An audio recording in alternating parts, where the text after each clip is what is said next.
Boys to Atlantis, footsteps in the dark, part 1 and 2.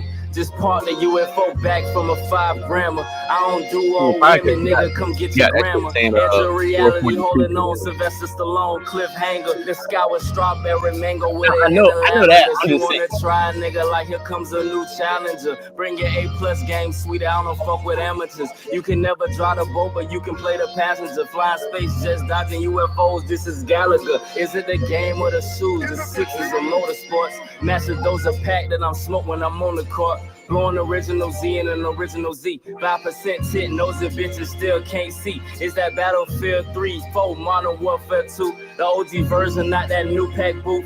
Diamond with the goals, got a new strap too. This for the hustlers, keeping it G, making all the plays. Make sure you take a vacation to balance out the long days. Yay.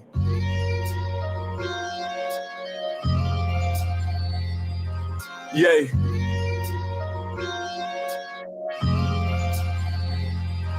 Yay, another play, another day, another J.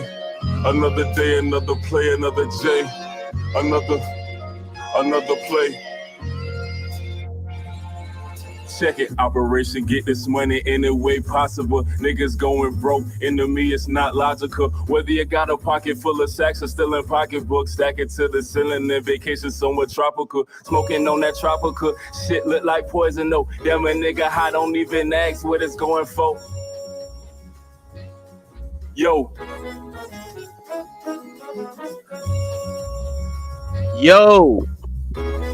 we are live. Episode 102, Perspectives and Facts podcast. Welcome everybody. This is a nice Tuesday afternoon. I know you guys probably just getting off of work. It's rush hour. You might be on your last, couple hours of your shift. Might be picking up the kids from school. Might be just getting home. It's perfect time to partake in a podcast, especially the one you're listening to now, Perspectives and Facts podcast.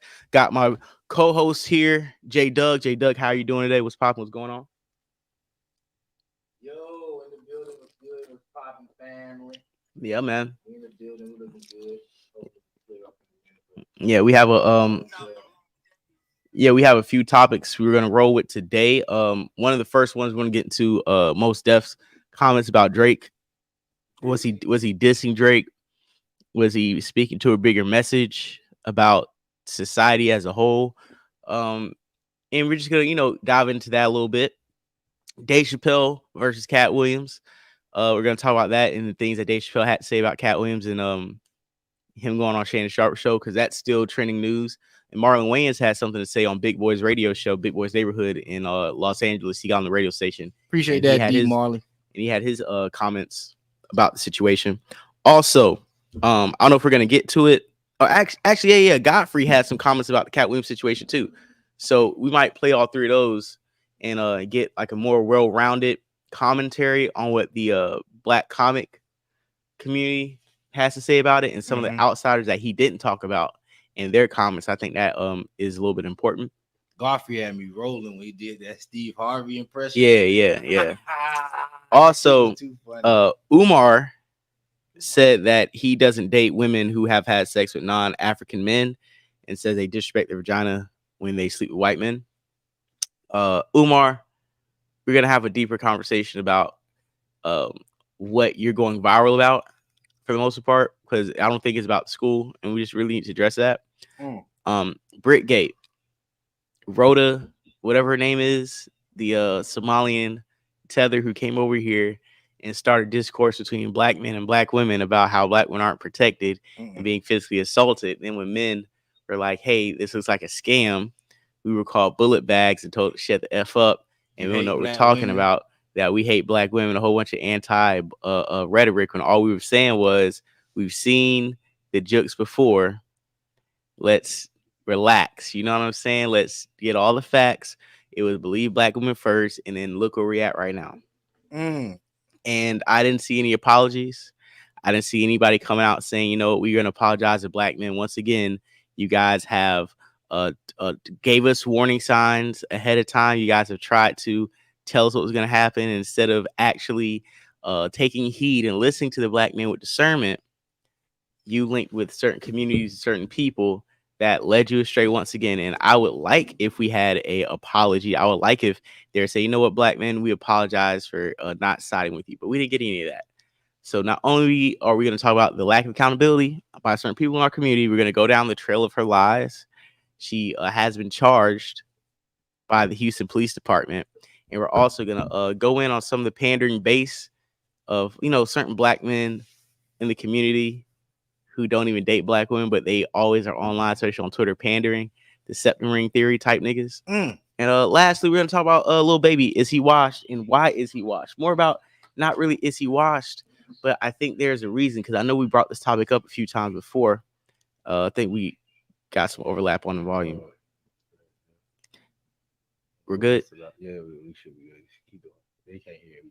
All right, cool. But I know we spoke on the Lil Baby topic before, but I always want to do some more research in like what's triggering it, what's happening in what things may be happening in-house that the general casual rap fan doesn't know about. So we're going to talk about that. We're talking about his label switching up, potential RICO cases, and him trying to evade the same situation Young Thug and Gunna got themselves in. And he was so tied close in to Young Thug and Gunna, and you know what they had going on. So once again, make sure you hit that like button. Make sure the likes reflect the viewers. Salute to D Marley. Salute to Blackman Bane in the building. You know what I'm saying? Salute to what's it? Carlton Way 1. You know, salute to what is this? Wonder 427. Everybody in the building, man. You know what I'm saying? We got a good show. We got 9-10 people in here already. And the first time we're gonna roll with is Yasin Bey, aka Mos Def, was doing an interview, and they asked him about, and which was a good way. Salute to the interviewer, because she threw in that question. Kind of seemed like she segued it in the middle of him kind of wrapping up another statement, so it kind of got him off guard. And I don't think he was prepared to answer that type of question. Mm-hmm.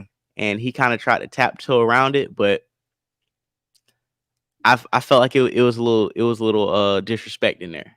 He threw a little sauce to it. I don't know if you heard it yet, J Doug. We're gonna go ahead and play that audio. And I don't know if they can hear you, J Doug. They said turn your mic up. Oh yeah, I got it up. I got it right. Our niggas say Mos Def a real one. Well, Mos Def is real at what? See, that's before we play this clip. That's the Katt Williams effect. No, before we play this clip. See, this the problem. This problem. Put the camera on me real quick. This is the problem. A lot of times, niggas sell you anti-establishment. Sometimes, see, the problem is niggas always going to see somebody who don't play the game, quote unquote, right? Mm-hmm. Somebody who's anti-establishment, somebody who makes you feel like they are speaking for the people, right? Wasn't Mos Def in Africa for like back child support? You know what I'm saying? Isn't that some deadbeat black father stereotype? Wasn't Mos Def the same person performing on some type of a soapbox at Fashion Week earlier, like last week, rapping like on some makeshift karaoke at some fashion event, some high class, high society fashion event at the same high corporations that you speak down on in these interviews, but you get in a bag to perform with them? Like, which one is it, Mos Def? Is it when we talking about niggas who hit mainstream and blew up? Now we got to be anti-establishment as long as you get your elitist bag here and there to pay your back child support?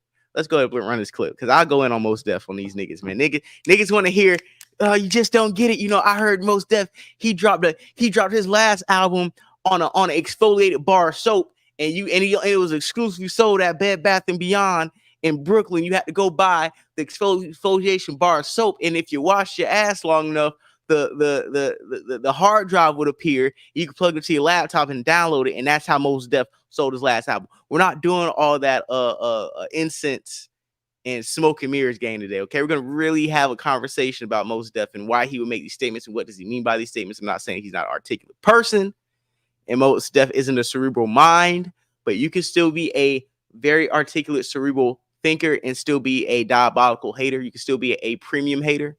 And I want to roll this clip. I just had to segue this. Salute everybody in here. We got like 15 people in here.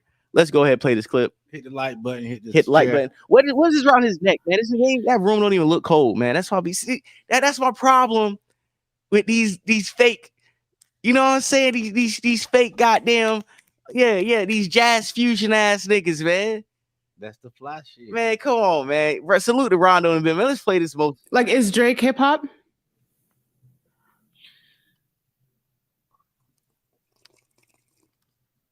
I know. Drake is we're here pop. for truth. We're here for Drake truth. Drake is pop to me. Right, that's fair. In the sense that it's charting like pop music, popular music.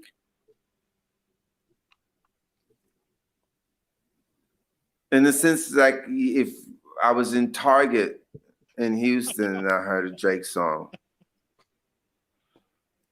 So it feels like a lot of his music is compatible with shopping. That's too funny. Commercial music. Or it's Commercial music, shopping with an edge in certain instances. Or fair. I like Drake's music, but I understand exactly what you're saying. of course, I mean, it's get commercial, entertaining, fun, good, it's formulaic music. It's likable. Likable music, yeah. It's likable. But is it? I'm gonna leave you alone. We're gonna move on. Woo! So many products.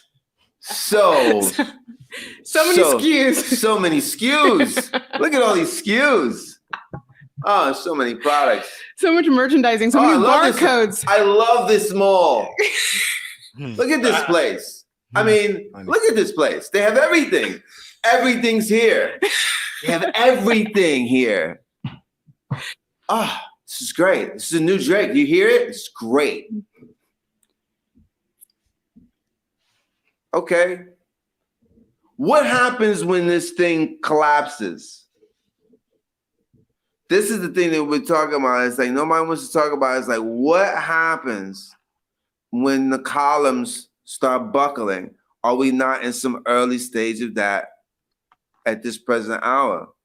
Are we seeing like the collapse of the empire? Buying and selling. Where's the message that I can use? Right. What's in it for your audience apart from being like banging the pom-poms? All right, and see one thing. Oh, J Doug, what was your initial reaction to these comments by Mos Def? I'm on the fence. I would say that he's not right in the sense of it's grocery store music. I feel like Drake have a vast variety. I just feel like it's a little bit of jealousy there because it's something that Mos Def could not figure out at some point. We know Mos Def, he's a conscious rapidy rap type guy, so I can understand if you say it's not for you. But to say his music sound good in the shopping malls and stuff, Drake sound raw in the club. Drake sound raw is a vibe when you ride with your girl. You know what I mean? We can't play no Mos Def ride with my girl. Hey, Drake sound good when you actually getting some money. Yeah, Drake sound good when you see your haters and you more up than them. Drake sounds pretty good, but Mos Def's point was that in a way where, see, you can look at it as a backhanded compliment way, right? Mm-hmm. Where remember Mos Def was like, wow, look, this store has everything. Mm-hmm. Look at the SKUs, right? Mm-hmm. That's an ode to Drake because that's pretty much what we're saying about Drake. Mm-hmm. It's like a store with everything in it. Mm-hmm. So Drake is hot. That's how it always is. So in a way, he wasn't dissing Drake. See what I'm saying? And at the same time, let's not act like Maumi Says ain't playing at Forever 21 or when you walking through Pac Sun. You know what I'm saying? Let's not act like Mos Def don't make biracial bar and grill music for white liberals so they can feel like they paid their debts to black society every day because they listen to Mos Def's fourth album on the exfoliated bar soap that was only sold in high-end Brooklyn boutiques. I'm gonna keep it real with you, bro. I never heard no Mos Def album, or I don't even know a Mos Def song. Only one I know is that one he did with, I think it was him, Kanye, and Freeway on the first album. That's the only Mos Def I know. Only other than that, I would say Mos Def is not hip hop. But see, no, stop. He don't have No, Drake have no, more hip hop no. than Mos Def. You know why? You know why I got it. This this is how I move around, right? I can disrespect and slander a nigga and not try to take away from like who that person is. Mm-hmm. And at the same time, J Doug, like you saying that is like a nigga from one of the 5 boroughs trying to tell us somebody from the South who we look at as hip hop saying like, oh, Trick Daddy not hip hop. Oh, wow, well, nigga, we wouldn't let no Trick Daddy up here. But it's like, dog, that's East Coast bias. We can't look at it like that. Mos Def does have a fan base. Mos Def did have a buzz. He is a prominent face in hip hop culture. But when it comes to musical output, I put him in Andre 3000 in the same boat as the laziest niggas in the history of hip hop. You know what I'm saying? That y'all like to get off on playing the flute and smell like incense more than actually giving niggas bars. You know what I'm saying? Put him in it. Andre 2000, he did his thing with Outkast. That's why I can't. Yeah. You did your thing at Outkast, but niggas still be sitting around here trying to act like Andre 3000 carried Outkast when it was like, bro, no, like you don't get Andre 3000 be getting Outkast credit when like you shouldn't put Andre 3000. You should be putting Outkast in that spot, not Andre. People be putting Andre in spots where Outkast should be. That'd be the whole problem. Mos Def, my issue with Mos Def is this: like, okay, when Drake took Common head off on Stay Scheming, where was Mos Def? Where was some backpack niggas in? Huh? Where was Talib Kweli in? Huh? Niggas tucking their tails, nigga. So I want to hear that. I want to hear you talk. Oh, so many SKUs, nigga. What's up with your SKUs? Who's buying your guy? Who's in your store? Mos Def? Nobody, nigga. You selling albums and exfoliated bar soap, shea butter mixtapes, nigga. Nobody trying to hear that goddamn shit. I never liked that type of music. Only nigga chopping incense LPs, nigga. Nobody want to hear that shit. What's your face made that type of music a little bit popular for a minute because he did it in a pop hip hop way. Kanye, he made that conscious rap like, okay, it's bearable, but come on, man. And he was about crying about that about the war in the Middle Sea, snot bubbles out his nose. Bro, I'm sorry. Anybody go turn on. Listen, I'm gonna be honest. Anybody, especially a black man, you turn on your camera and start crying with snot bubbles out your nose, bro. Don't talk to me about nothing, bro. Because you're doing the same thing Jason Whitlock was saying. I can't even believe I'm referencing Jason Whitlock. Who's talking about the feminization? You with Jason Whitlock 2024. Yeah, the liberal feminization of men, black men in particular, but men in general, where all they want niggas to do is get on camera and cry, put their best Van Jones on, get their best Ryan Clark on. Niggas want to come on camera and cry to get that that white liberal dollar that left his dollar. And it's like, you don't have to cry. Why don't we show strength? Why are you crying for nations that don't have anything to do with your homeland? Oh, that Yasin Bey shit, man. What's his real name? Like Carl or something? He got a real. Your mom ain't named me Mos Def or Yasin, bro. You gotta relax on that shit. Man, he tried to diss Kanye too. I remember that too. So I really don't care. Mos Def really like, bro. Drake is hip hop. Drake can do whatever he want to do, and I feel like Drake is like the embodiment of hip hop. He got the swag. He can go conscious rap with the God plan. Drake is so versatile, bro. Drake is like the best thing we seen in he could rap tough if he want to. I feel like Drake is like the best thing we seen in hip hop ever. I'll disagree. Other than Tupac and other than Kanye, he's the best. I'll say this, right? Drake is good and bad for hip hop. I think, to keep it a buck, I'll put Kendrick Lamar as if I have to say the face of hip hop rap, who's like really like embodiment hip hop, to me is Kendrick Lamar is more of a J. Cole. They embodiment like a hip hop superstar in a way, even more like a Future. And it's not a problem.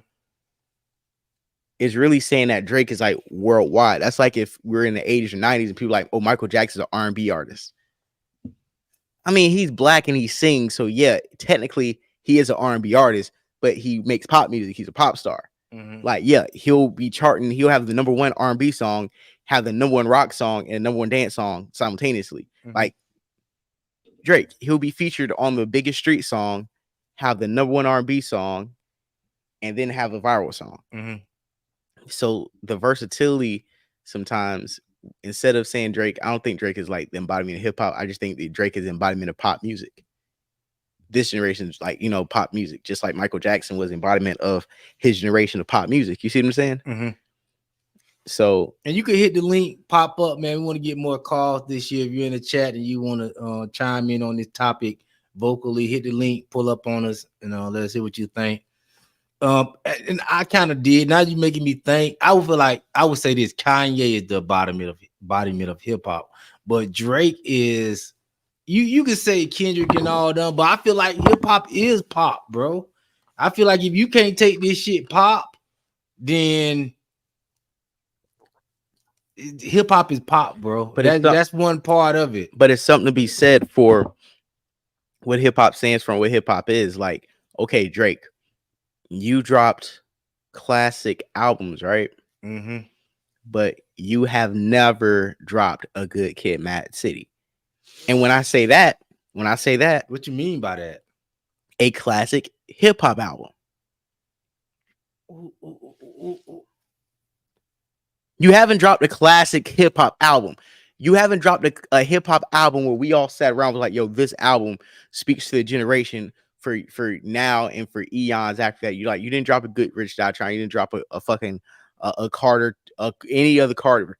But what I'm saying is that because Drake isn't a pure rapper, he never dropped a pure rap classic, and he's never going to give you that. And but what I'm saying is embodiment of hip hop too. Hip hop album. Yes. If you're reading this, it's too you can't late. say that because he had a ghostwriter. That's like saying Mark McGuire. Yeah, that's like saying Mark McGuire's best season in '98 with Sammy Sosa. Both of them was on steroids. So you got to take that year out. So anytime we bring up this, if you're not reading, it's too late. We can all enjoy it. It is one of the best pieces that Drake has ever made. But we always got to put an asterisk on it, and we can never count in any discussion to help his case at all. Anytime that comes up, it has to be against his case, seeing that he had a ghostwriter. I would say Take Care too, but he probably had a ghostwriter on Take Care too. But the reason why I say we can't say Take Care because some of the best songs that make that album a classic aren't rap songs. Which ones? I'm trying to think. Cameras, goddamn, take shot from me. What's that shit? Crew Love. This is what I'm saying. I can't take. Well, that's just he had a feature of Weeknd singing. That's different. Just because you got some elements of R&B on the album, we can't say it's not a good hip hop album or a good rap album. That's what I would say. I'm not going to, because Pac had R&B all over his albums, bro. Pac really brought them singers in with him to let them sing and do the hooks and stuff. So I can't say Take Care was it? But come on, but Take Care. But we're not gonna put Take Care up with Good Kid, Mad City. I would, yes. You can't, man. Those are two completely different albums, bro. I mean, two different experiences. Yeah, and I like both. Yeah, that's what I'm saying. But it's up there. Take Care to me is a great album, but I can't say it's a great rap album because, like I said, Drake has so many overwhelming R&B elements to his music, so it will never be a pure rap album. Now you can you can cherry pick certain Drake tracks and make a rap album with the amount of songs he has that are rap songs. You can do that, but he has never came out and dropped a rap album outside If You're Reading This Is Too Late. And even with that, because it was an asterisk on it, I can't count that. Now it's your most rap album. And even if I put If You're Reading This Too Late with Good Kid, Mad City, song for song, it can compete. But the message, what's behind the song, what makes hip hop, sometimes we have rap music. You can say Drake is rap music, but hip hop, it's Kendrick, it's Cole. That's hip hop. Like even with, I bring up Future, that's rap. I wouldn't really Future is hip hop, but to me, he's more rap music than hip hop culture. See what I'm saying? Hip hop culture to me leans on the 5 elements of hip hop, and you are steadfast. You're grounded in one of those elements. MCing is Kendrick, is Cole. MCing is, that's why Mos Def can be revered and he ain't got to drop nothing. MCing is why niggas talk about Pharoah Monarch, or niggas talk about Cool G Rap, or niggas talk about Joel Ortiz, niggas talk about Ransom. You know what I'm saying? Because it's not all about rap. Rap is who's the hottest rapper. Hip hop is the 5 elements of hip hop and who's being purveyors of those layers of hip hop, and who at their highest levels of success doesn't deviate from the 5 pillars of hip hop. And I feel like when it comes to Kendrick and Drake, when it comes to Kendrick and Cole, regardless if they have the commercial success as a Drake, they represent the essence of hip hop. Drake. And I will say this too. of a Drake album is not Good Kid, Mad. I mean, Kendrick album is not Good Kid, Mad City. It's Damn. I think that was. Hold on. I'm gonna read some of these comments real quick. All right, sit tight, what's up, Avo? What's popping, man? All Drake's ghostwriter on milk cartons. That's another fact, man. Drake don't put nobody on. Michael didn't write most of his either. Well, Michael Jackson was a singer. He wasn't a rapper. When it comes to hip hop, right? Hip hop, you are rapping your own words. Rap music, we can have ghostwriters for rap music. We have ghostwriters for R&B, right? R&B artists aren't told to write their own music. Stevie Wonder was one of the first pioneers in that. So we don't have, and Michael Jackson was one of the most steadfast artists in trying to produce his own music. So I never ding that against Michael or any type of singing artist. Rap is the only musical art form where you have to write your own lyrics. Rondo, yeah, shout out to Quentin Miller. That's what I'm saying, dog. Marvin's Room, bro. Marvin's Room, the biggest record on that album was an R&B song. That's why I was like, I can't compare Take Care to Good Kid, Mad City, because Good Kid, Mad City, yeah, you had that song you had with Drake. I forgot it was that Janet Jackson sample, but that was like the third, fourth single off that album. And if you want to keep it a buck, Poetic Justice. That album was so good, nobody even remembers Poetic Justice was on the album. I'm gonna keep it real with you though, bro. Quentin Miller did some reference tracks, bro. We can't just, bro, Quentin Miller is not no Drake, bro. Quentin Miller cannot rap like Drake, bro. We giving Quentin Miller too much credit for that. Just because you have some, if those songs sound just like the reference songs that actually came out, then no, we're not giving too much credit. You literally gave us this, you literally did the song, same cadence. You gave it to Drake. Drake put his Drake season on it, but pretty much kept the same flow and the same pattern and blueprint and dropped the same song. That was the reference that got leaked. I can see if you gave us a song and it was completely different than the reference track. Let me give you an analogy. A crispy McChicken or a Chick-fil-A sandwich. It's two different things. Just because they both chicken sandwiches, but you want that Chick-fil-A sandwich that Drake got. Man, I'd rather get the McDouble before I get the fucking, like let's even say we stay in McDonald's. I'd rather get the McDouble before I get the one. No, I'm not comparing McDonald's. I'm comparing chicken sandwiches. Okay, but hold on. He gave him the chicken sandwich, but it's not the same as a Chick-fil-A sandwich. And I get the analogy, but hold on. Like Shakira says, Kendrick Cole won't drop same week as Drake. Facts. It's the argument isn't about who outsells the other. The argument I was making was, and I'm only reading this comment back because I'm pretty sure Shakira sent this in before I kind of like landed my plane with my point. But my main point is this: we're not talking about popularity and sales. That's like trying to say, oh, Michael Jackson's the better R&B artist than like Luther Vandross because he can outsell him, or a better R&B artist than Marvin Gaye because he can outsell him. And it's like, yeah, he could sell more records, but who is more of the traditional art form of R&B will be a Marvin Gaye and Luther Vandross. You see what I'm saying? Than Michael Jackson. And Michael Jackson may sell more albums in the category of R&B or win R&B album of the year because he's a black artist and they're going to put his shit in that black prism in art form. But that album is a pop album. Yes, he's had R&B tracks on this pop album, and he may win awards over Smokey Robinson, over Lionel Richie, over some of the prominent acts of the 80s, right? Mm-hmm. But doesn't mean he is the best R&B artist in that ilk. Does that make sense, J Doug? It makes sense, but this is what I'm saying. I can't take that away from Drake, bro. Drake, that album was from top to bottom phenomenal. The raps was dope. Quentin Miller came out. Quentin Miller was a producer, bro. I mean, just because you a producer, you do the reference track, that's the music business. And we want to say we don't know what Kendrick got going on in his studio. Go ahead. I don't know. I can't take it straight. Happy I know I missed y'all for like MLK Day, so happy MLK Day. Bro, I do believe usually I would be on Mos Def side, but everything that he said came out as pure hate. There's a lot of truth in it. So I'm not gonna say that he was not like affirming when they talk about Drake's music being very pop, Drake music being connected to like materialism and like selling and capitalism, right? But my thing is also Mos Def is trying to bring some biblical beef that, like if Drake does something good, let's say he speak up for Palestine or for Congo or for many things. Like, I don't want to see Mos Def in the middle of fucking Africa. Why don't you go to goddamn Baltimore? Why don't you go to, If you want to touch people and really help people, don't go all the way to another continent. Something that like, yeah, it's beautiful that you're doing it, but don't now say I'm the best one because not all of y'all are doing that.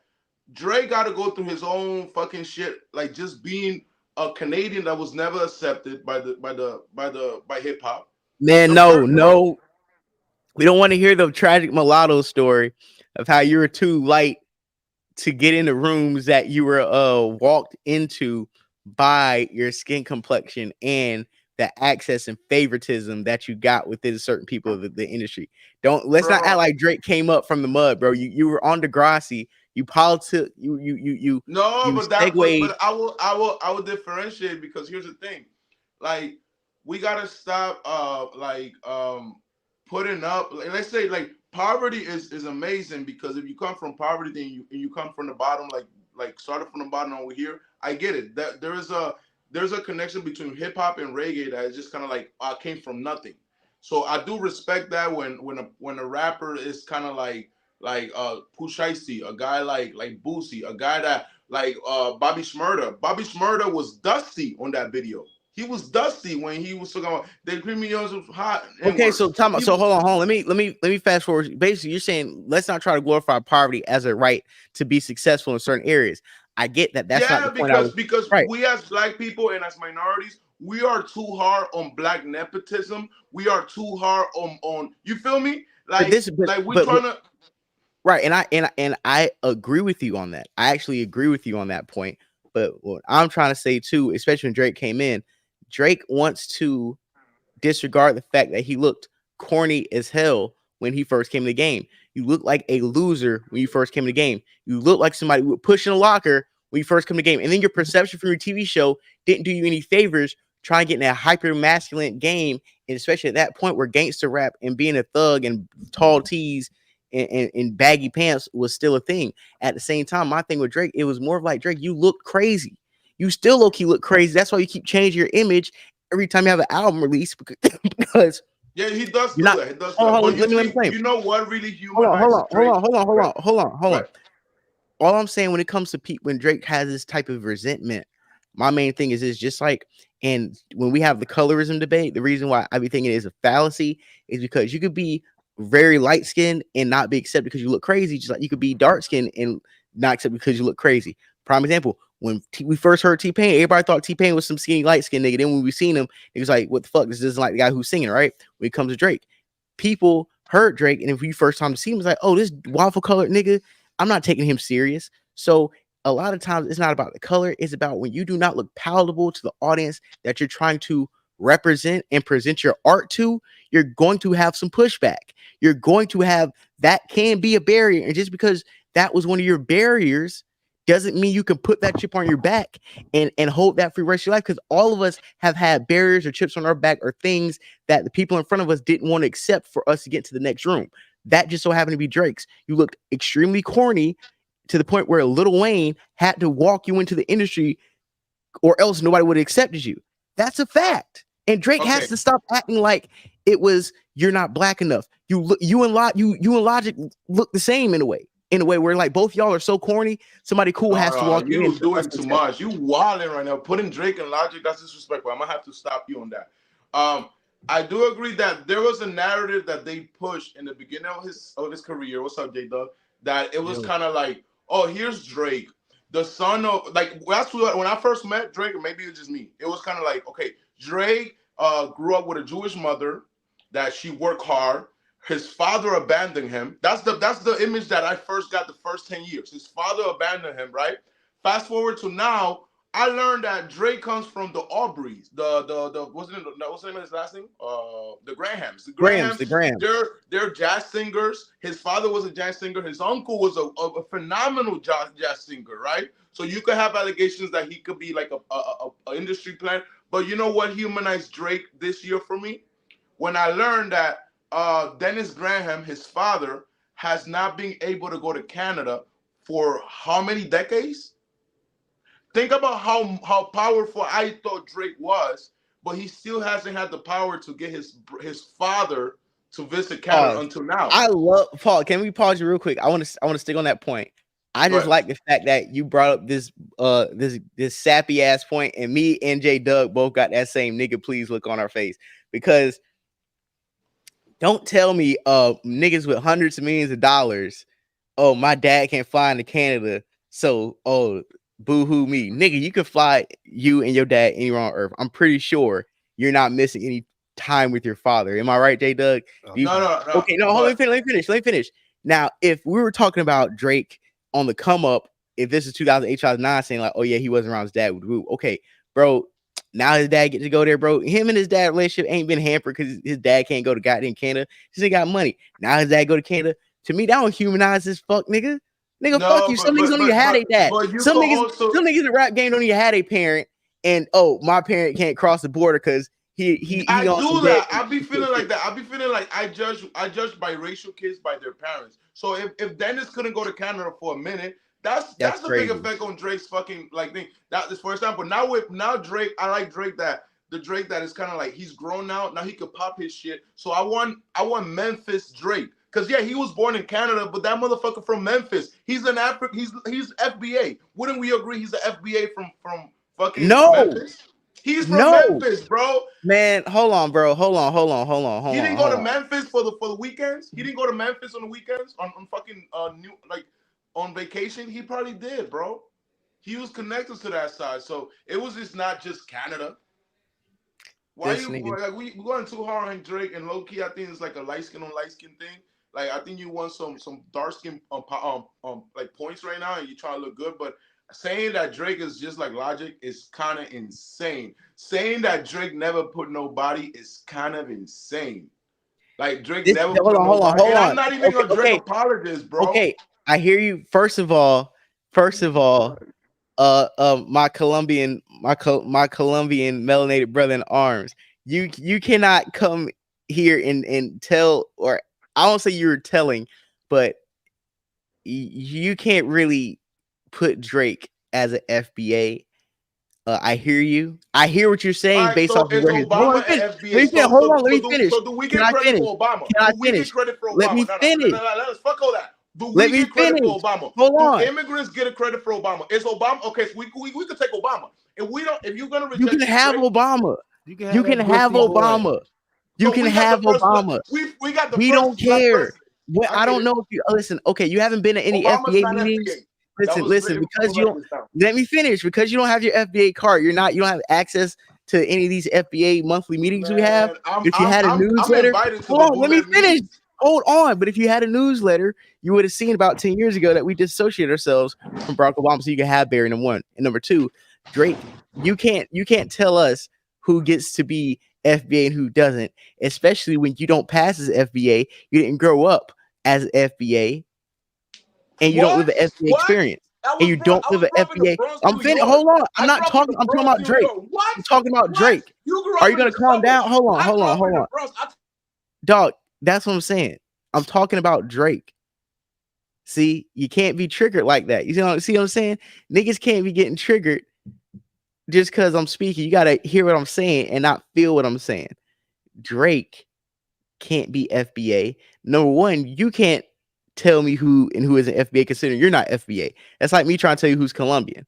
That's number one. Number two, Drake can't be FBA because he A, didn't grow up in America, B, does not look FBA, 3, did not have the FBA experience, and 4, does not resonate or can relate to the FBA experience because he's never lived that. So just because your dad may be FBA, that's cool. Bloodline wise, are you half FBA by bloodline? Yes, but because you're not living the FBA experience, we don't claim Drake as like foundational Black American. We don't claim Drake as a Black American. He's a Canadian. I don't know, Fly. I have to throw you. And I'm cool with that. About So Canada's No, not America. hold on. Canada's not America. Canada's not America. No, Canada's not. So we don't claim Drake. Drake is Canadian. What happens It's to North America. If we're talking about a continent, that's a continent, bro. It's literally right there. It's like, but it's that like is not Toronto America. That is and New Canada. York are the same That is thing, Canada. bro. That You is think Canada. Buffalo's not Let's Canada, not go bro? too far off the Buffalo's hip hop conversation. Yeah, because we got some more we gotta topics. wrap it up. But my bad. But let's put a I'm gonna make button a show on about Drake Obama and being fucking Drake not being FBA. And I'm gonna quote you, by the way. I'm gonna use Bro, we don't give a fuck about Obama, bro. Drake, you can have that nigga on God. Go ahead. Drake being hip hop is Drake. Let's get back on Mos Def saying Drake is not hip hop, and I just want to say this last little thing is I don't really want to throw Drake away just because of that album and say he's not hip hop. I don't want to punish Drake for being a versatile artist. I feel like an artist should be able to go through different genres and do their thing. Now, my point is, look at people like The Baby, look at people like Little Baby, look at people like Rowdy Rich, who all they do is hip hop, but their career doesn't last that long. You know what I mean? So we can't fault Drake for doing what he have to do to have a long, into different steps. successful career. For rappers making enough money while they're alive. How many rappers make enough money when they die? That's over with. And that's another point that I'm gonna say. Avo, 1 minute. That's another point I'm gonna say. I'm glad you said that. We haven't seen Tupac be able to take hip hop and make it a longevity thing. My honest opinion, I feel like Tupac would have had. Tupac died young. He didn't have a long musical career like Drake had, to where he had to stay relevant based on one genre. Drake staying relevant based off a couple different genres, and we don't know if Tupac would have been able to do that. Pac's impact took it worldwide after he died. Right. That's what I'm just giving your shit more context. Yeah, I'm just giving your what you're saying more of a concept, so it won't be attacked, right? Mm-hmm. Basically, it's like, because be a lot of Tupac fans coming. Tupac did have an impact as big as Drake's. He just didn't see it through, because worldwide Tupac is represented everywhere, but he didn't have a longevity career-wise to do what Drake has done. And look at people like Snoop Dogg. Snoop Dogg even had to dibble and dabble in different genres to keep his career long and successful also. So it's like, I can't fault Drake for doing what he do, and we can't say Snoop Dogg not hip-hop because he dropped a reggae album, or Snoop Dogg is not hip-hop. Snoop Dogg was doing porn in the late 90s to pay his bills. He was doing porn. Remember Snoop Dogg After Dark? Bro, I don't remember the Snoop Dogg porn. I don't know who gave you. He was doing porn, bro. That must have been on the hold on. That was actually shown at one of them CIA agent meetings Avo been going to since 2006. They showed that on film as some black. But you heard that like actually coming to the topic. Snoop Dogg just said that OnlyFans offered him $100 million. Another cap from Snoop Dogg, right? So I believe that's cap, and he did porn. You remember when during the times of BT Uncut, they used to have a Snoop Dogg. They used to have porn. So I think it's like a Mandela effect. Like, bro, I don't remember Snoop Dogg. Hold on. Oh no, listen. Okay, we're gonna go to the next topic. Before we do, I want to put a bow on this one by reading this comment. Salute to all the OGs and anybody is older than me and J Doug who watch the show, because these comments let me know that we do have an audience that appreciates some of these topics like this, and this is what makes me keep having these type of conversations. Bro, it's worthy combo to have. I'm a little older than you guys, and trust me, a lot of my peers do not believe all niggas that rap is hip hop. Respectfully, I 100%. That be my whole point. Where you can have element of hip hop, like Drake does have elements of hip hop. Obviously, I think Drake hit every notch in hip hop that it is to hit. Commercially, yeah. Yo, are y'all millennials or y'all like Generation Z? Man, I don't even know. We're gonna go to the next topic though. No, that's a real question. Are you a millennial? What the fuck are you? I don't know what it counts for the millennial. I was born in 90. I was born in 90. I was born in 93, so I don't know where that. Oh shit! You probably don't. Let's do the Dave Chappelle versus Katt Williams. Ooh. Yeah, let's get on that. And we definitely gonna get on that Brick Fair with the lady and I think Lil Baby. We'll do those 4 topics today, because all these topics got a lot to dive into. You already did Lil Boom. You already talked about the chat N-words. Oh, we got that in, but I don't know if like me and J Doug care enough to talk about it. Oh, bad. He's one of the best painters in the game. I wanted to introduce this. Like I said, this is Dave Chappelle. speaking on the Katt Williams interview on Club Shay Shay. I think he was on the stage with D. Ray Davis. D. Ray Davis, I think, was hosting an event, and Dave Chappelle came up there and spoke his 2 cents about the situation. So let's go ahead and run this clip of Dave Chappelle. On all ugly pictures of us. Stop. And can't and hurt people, but I'm a hurt person that never hurt people, and he does it all the time. Fuck this one and fuck that one and fuck this one. But nigga, I didn't hear anything that you did wrong. You didn't do nothing wrong. Katt didn't do nothing wrong. And wreck TV. I'm gonna bring a picture of a black guy. Katt did this to me. Katt was talking about shit that niggas did to other niggas, but not about anything the niggas did to him. If I told my story, it would break your heart. Your heart. If I told my story, it would break your heart. I lost everything and never, ever told on anybody. And this nigga is the arbiter of truth. Katt, listen. I fuck with Katt hard. And wreck TV. But wait, D-Ray, just tell me what part of the game fucks up another nigga's paper? And wreck What part TV. of the game is about telling on another nigga? Tiffany Haddish is lifting something heavy, and as clumsy as she is. Cut. Pause. Can you pause? The real Can you pause for a second? was fucking I need this way, and that one's fucking this way. Yes, nigga, that is true. Tight. Why would you say that? Because all of us are trying to be in a better situation. Can we get over it? And we'll part.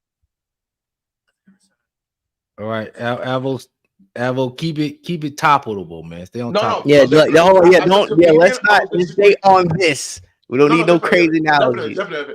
As a comedian, I would disagree with him saying that comedians don't stop another person's back. I'll give you a sample number one. Hannibal Buress. You remember when Cosby was chilling in his house, minding his own business. And but that don't mean comedians do it. Hold on. That's some bullshit. Hannibal Buress snitched on Cosby. Nobody was giving a fuck about Cosby shit until Hannibal Buress. So is it good for a comedian to snitch on fucking Cosby? And in no way I'm trying to like justify what Cosby did. But again, I don't know. It kind of sounds like it. A comedian snitched on a black legend. Wouldn't you agree, J Doug? I mean, yes, but that don't mean that's what comedians supposed to do. That's not a part of the game. And Hannibal Buress is not considered as a black comedian. That's a white comedian with a black skin, bro.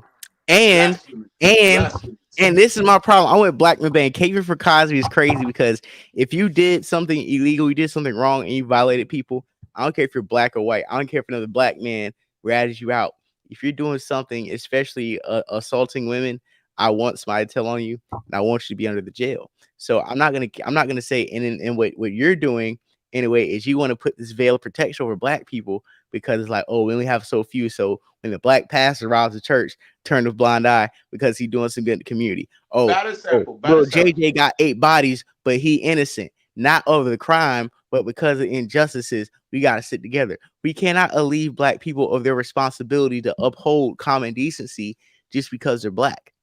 Okay, So hold on, let me finish. Hold on. Richard Pryor said that. Hold on. So this is my point. With that said, if Steve Harvey, Ricky Smiley, if these people are doing a disservice to the comedic community by stealing jokes, baller blocking, gatekeeping, and doing certain things, I think it is only right for other comics to call out these snakes. Because if you and J Doug are in the same industry, y'all would need certain people in the Katt Williams ilk to tell y'all I'm at the top, and half these niggas y'all look up to ain't real. We always speak about putting truth to power. We always speak about exposing the fake and showing the real. But when it happens, or when it's somebody that you like or you look up to that gets called out, now we got to wave the white flag. Number one. Number two, Dave Chappelle should shut the fuck up.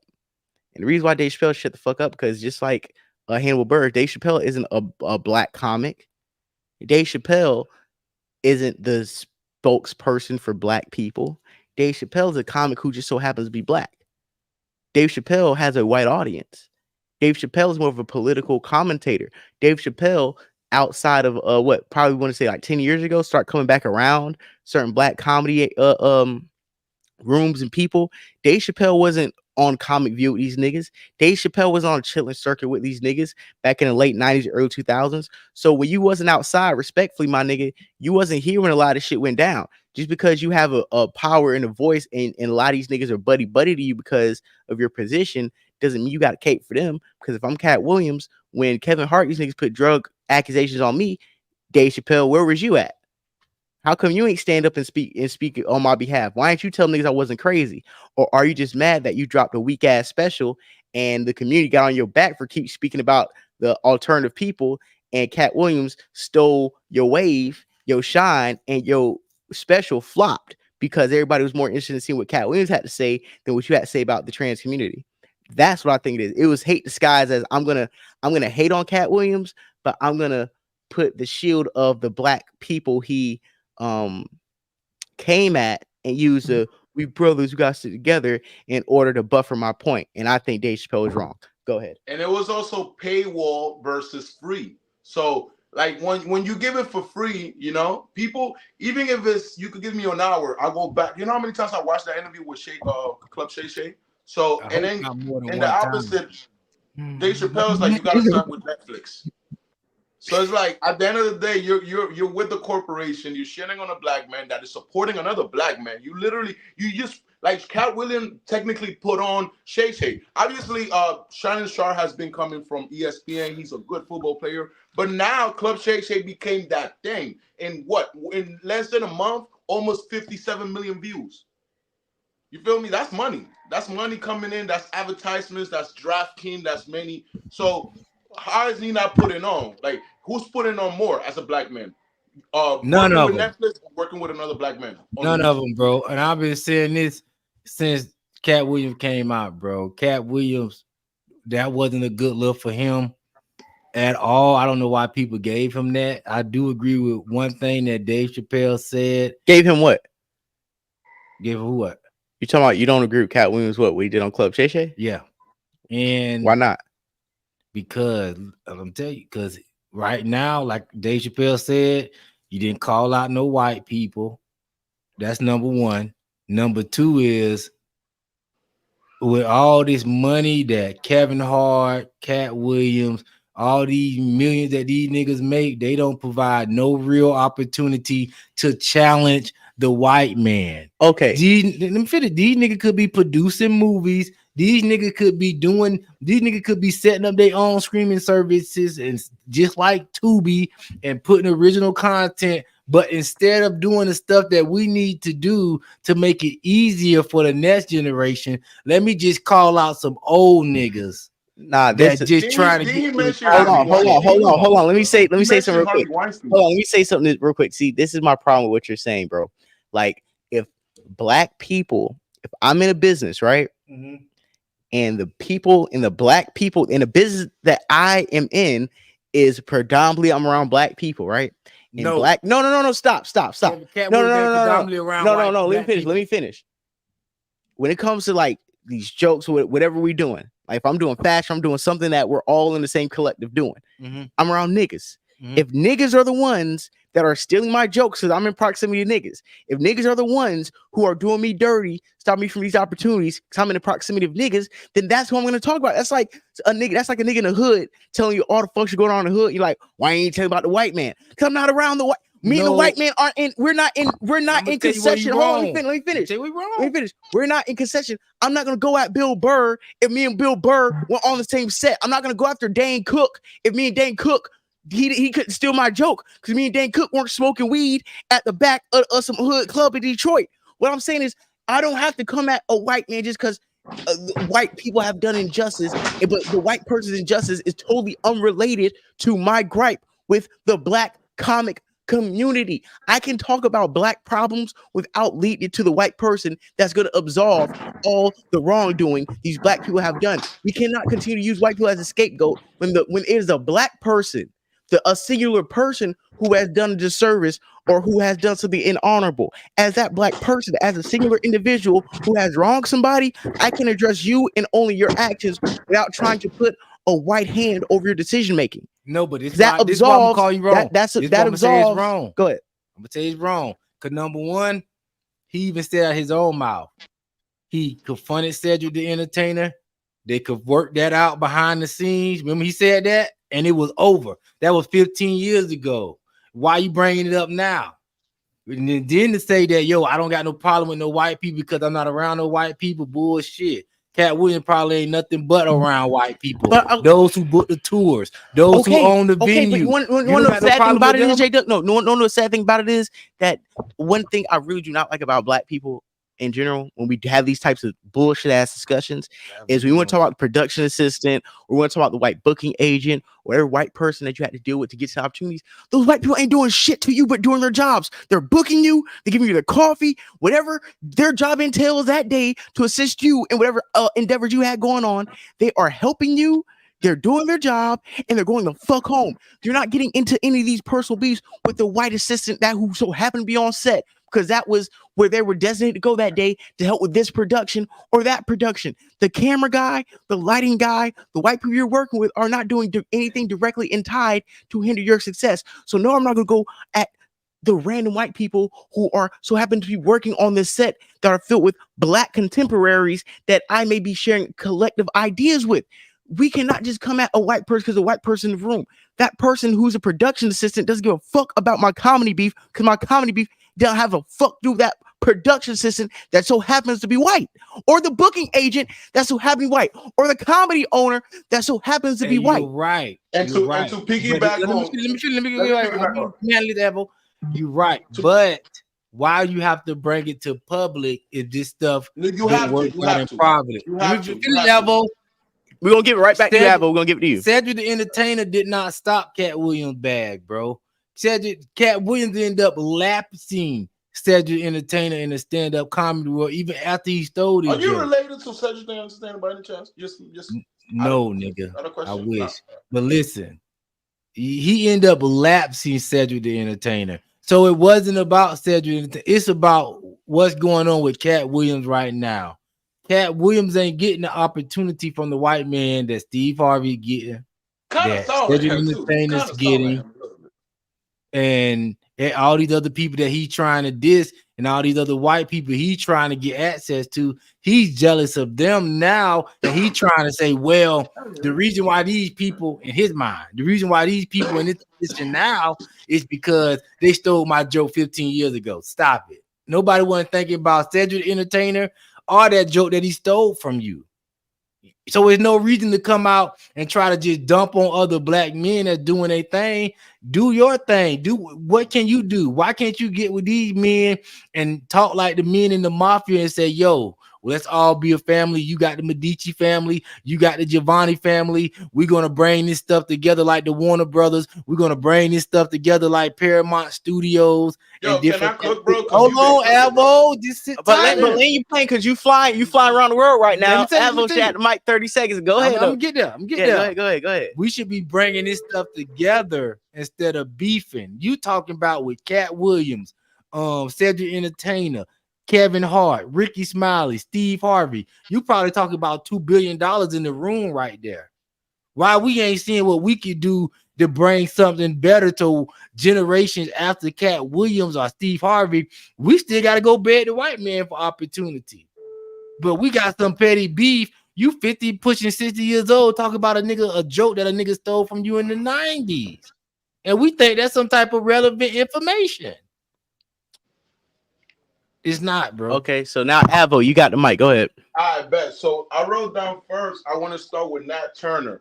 Nat Turner said that. On, bro. We talking about Katt Williams and Dave Chappelle, bro. I stop you when you talk. Let me No, talk. but you're not You gonna let just me- start let me bringing talk. up No, people. don't do that. You We keep said on about talking. to You girls, listen and ignorant. you I talk let you talk for about 5 other minutes, and you Okay, don't let me talk for 1 second. We I give said Avo, 2 words, Avo. and you're not gonna let me talk. You Hold a on, black man, Avo, respect me Avo. like I Because respect that a Hold black on. no man. got nothing to No, do with Hold that. on, J Dub. Avo. No, I You hate got that shit. Avo. You I got hate 2 that minutes. shit. Go You ahead. spoke for 4 minutes, and Go I ahead, didn't say Avo. shit. Go I ahead. said 2 words.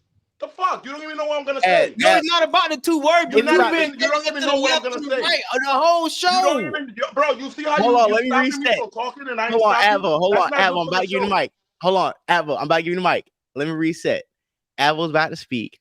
I think what we're trying to say, Avo, and I got you. But you didn't let me Avo, finish. I said 2 words. Well, I said hold 2 on, words. Avo, let Nigga me. says You don't know Nat what I'm thinking. Turner. Do you know You how I don't break? talk about Do you Hannibal know how I Buress. think? Do you know Avo, how Talk I about break? Hannibal You don't know how Buress. I think, bro. Let me Avo, you talk, got the mic. please. I don't Avo, hold on. let. You're making your Listen, own assumption. Let me but talk. listen, That Avo, we let me. could have been I'm about done. to let you I talk. wrote Avo, it give me down. 8 I wrote seconds. it. Avo, give me 8 seconds. Hold on, hold on. Avo, give me 8 seconds. This is what I'm trying to say. With You the know fact, I'm not a dummy. Stop acting like Avo, let I'm a ignorant. Avo, let me explain to you and to the audience what J Doug was trying to But say. that's the problem with black men. Y'all think Hold because I'm an on, no, immigrant, I have an hold on, accent. hold on.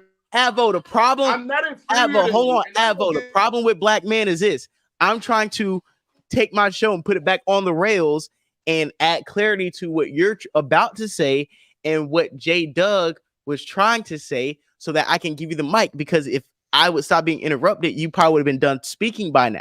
So what I'm trying to say is this: all me and J Doug are saying is that we can all be long-winded, just like J Doug was long-winded a second ago. And I'm like, hey, let's land the plane because we flying around the world right now. We can all hold ourselves accountable. That's number one. Number two, the fact that you kind of take the story left, right, left, right, left, and sometimes you open up what you're going to say with bringing up somebody irrelevant, and then and they're so far away from relevancy, and adds on the time that you have to talk to connect it.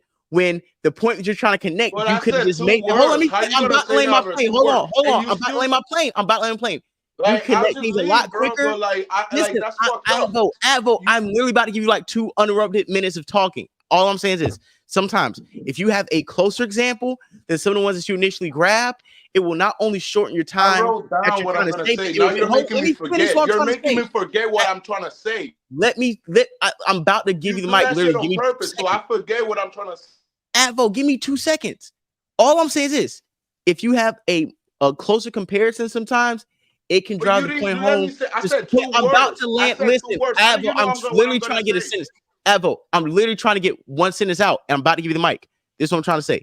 If you can find just close comparisons, sometimes it can shorten up what you're going to say, and it can give a more direct point to what you're trying to make. Because maybe I can understand, maybe J Doug knows where you're going, but because we can't assume that the audience can go as fast as how me and you go back and forth in conversation. Sometimes you have to dumb it down and We bring in more the age direct of examples. information. They should be able to All I'm Google saying, it. Jada, Avo, I'm giving Let's my. just see what he got. Let's No, just see. all I'm saying, just be more direct. Oh, But go ahead, you got Let's it. see what you got. Yeah, go ahead.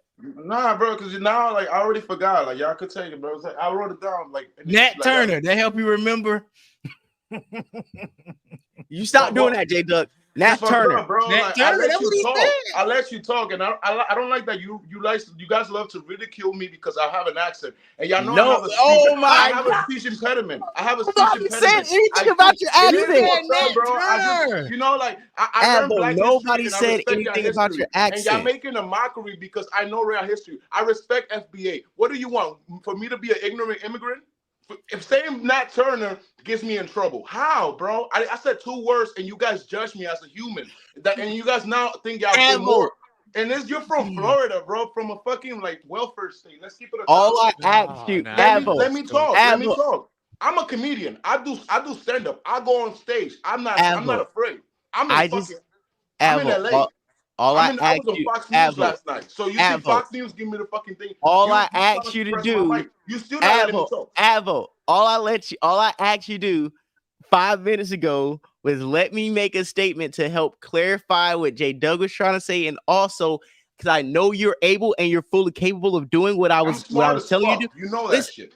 I'm fucking dumb. Listen, but you're listen. What I'm saying is because I know you are. My critique was this: you have so many examples you can pull from to make a parallel to your argument. Because you kind of make arguments in the same formulaic way. Let me cook on that. Let me cook on that. Cook. Go ahead, Cook. Go ahead, Cook. The shit I was trying to cook is I was trying to say, going back to a Nat Turner. Nat Turner once said that if you have he was in a room with 1,000 black men, and he said, "Yo, if 1,000 of us, like, are y'all willing to go fight the white man, right?" And then only 900 of them got up.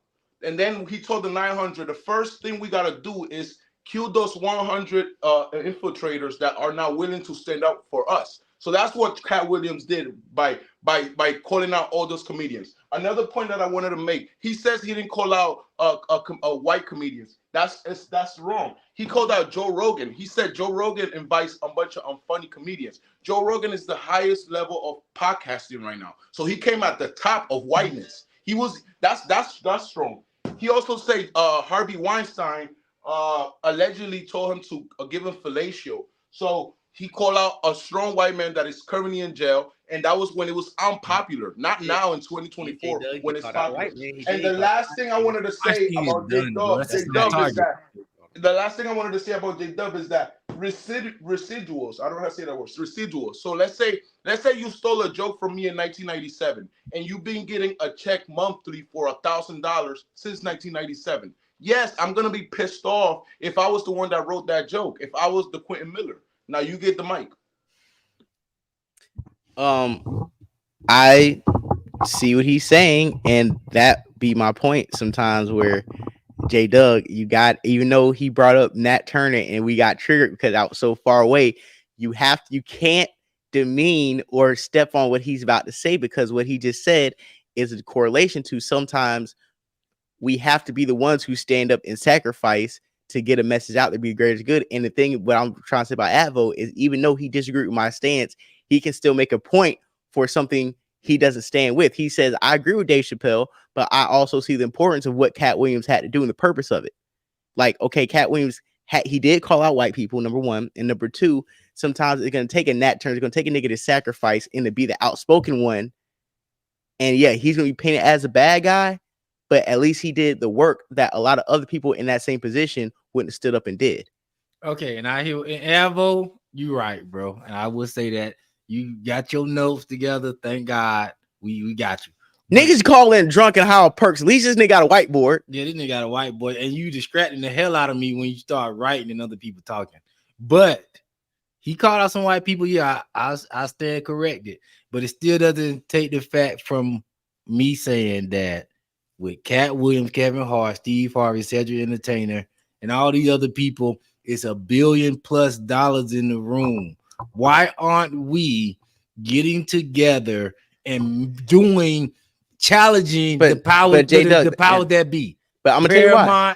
Warner Brothers. That's a naive mindset to have. That's naive for you to think like that. You know why? Why? Because you think like that, assuming that all niggas have the same objective and that all these niggas that you name are all one accord with black liberation and entertainment. Katt Williams didn't call him out for that reason. Katt Williams, because he already knows if you niggas are stealing jokes and short-stopping hungry comedians who are living in these hotels, these cars, you can't cut these niggas a check. You're stealing from Mark Curry. You can't even put them on your show. Why would I ever think that you're about to take your bag and risk any white dollar for black liberation where you're stifling black niggas who are just trying to buy a damn sandwich? If you trying to stop a nigga to buy a sandwich, I know damn well you're not going to take billions of dollars put on the line for us to get a real bag. If I can't trust you to take $20 to my brother, why would I give you 200 million to take to the masses, nigga? Well, then that's what I'm saying. If we ain't having that type of conversation, I don't want to hear the beefing. What do you mean? I just told you why we're not having, if it's three of us in a room, one person wants to be liberated, two people want to be coons, and one doesn't care either way as long as he get paid. Where is the unity if all of us have different objectives? There is no unity, and that's the end of the discussion. We need to be talking about how we can get unified. We don't need to be getting so. But you know how we get unified? No, I'm telling you, we get unified. We call out the people who are not unified with the movement. Steve Harvey, Cedric, Ricky Smiley, Harvey Weinstein, and the rest of anybody else who doesn't want to stand over here with people who are not afraid to lose things to get ahead or lose things in order to get a message out there. There's two types of people. There's people on this side, there's people on that side. The first way that we unify is delineate. How do you unify? By identify. How do you identify? Remember on Lean On Me what Joe Clark did. All the bad kids who don't give a fuck come on the stage, you clown out, we kicking all you niggas out. Because the way society looks at us as one big Negro, you look at that school that Joe Clark took over as that whole school is bad. No, we have some bad apples in a bunch, and because we can't delineate, it makes everybody look bad. So the first thing to do to unify is to identify. And by identifying, you're identifying who is with us, who's against us. Put against us over there, put who's with us over here. The first step is what Katt Williams is doing. And we can't get mad that we asked for the cure, then we rip the Band-Aid off because of that pain of that Band-Aid getting ripped off. It hurt too bad. We can't go any further. And he elevated other comedians like Mark Curry, comedians that we kind of forgot. Like, yo, let's keep it 1,000. Are we gonna really care about sacrificing Michael Blackson? Michael Blackson was funny for the first 3 years. After a while, he was funny for the first 3 minutes of Friday. Like, yeah, he does. After a while, it just became like, and he's uncomfortable with that position. He wants to be like a guy from Philly. He don't talk like that. Let's keep it 1,000. He was born in Philly. You know what I'm saying? Look, Florida J, you right. Avo, you're right. We got this him. is what I see. We got him. This is what I see. Hey, this is your perspectives of the facts. Right? Yeah, go ahead. This is go what ahead. I see. I see Adam Sandler putting his people on in movies, the same few couple white people and Jewish people. They in movies, they getting they bad. I see Joe Rogan putting his people on. They on tour, they on the radio, the podcast.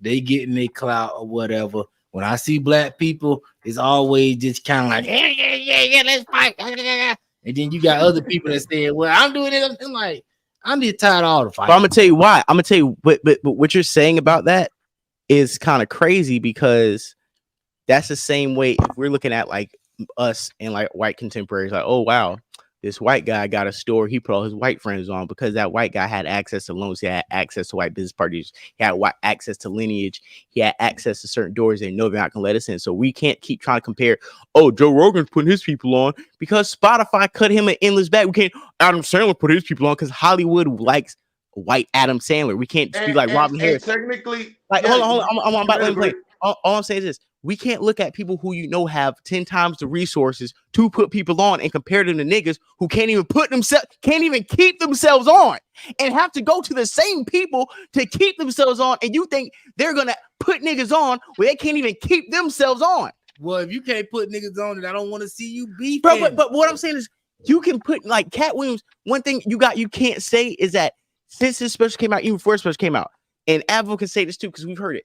It's been a tons comedians, celebrities, even Bootsy, just regular niggas been like, man, regular comics.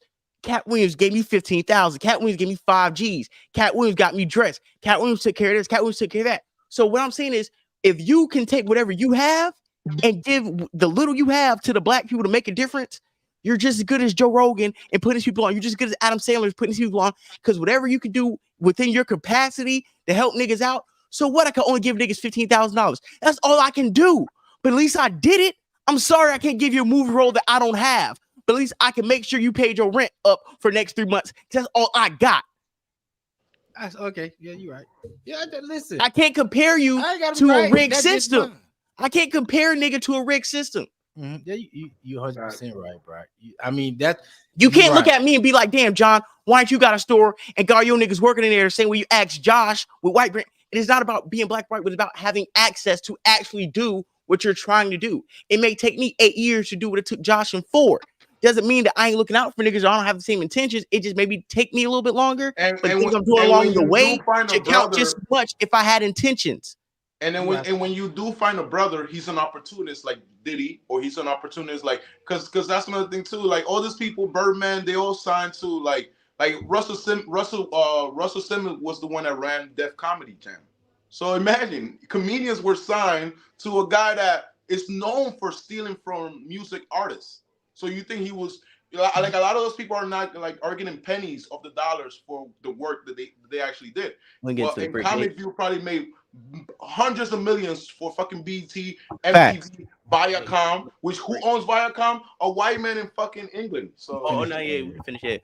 Okay, so play this clip real quick. I'm gonna step out for like a quick second, but I'll be back by the time this clip is done. So this is Marlon Wayans on Big Boys Neighborhood, Big Boys Neighborhood, a staple in the Los Angeles community.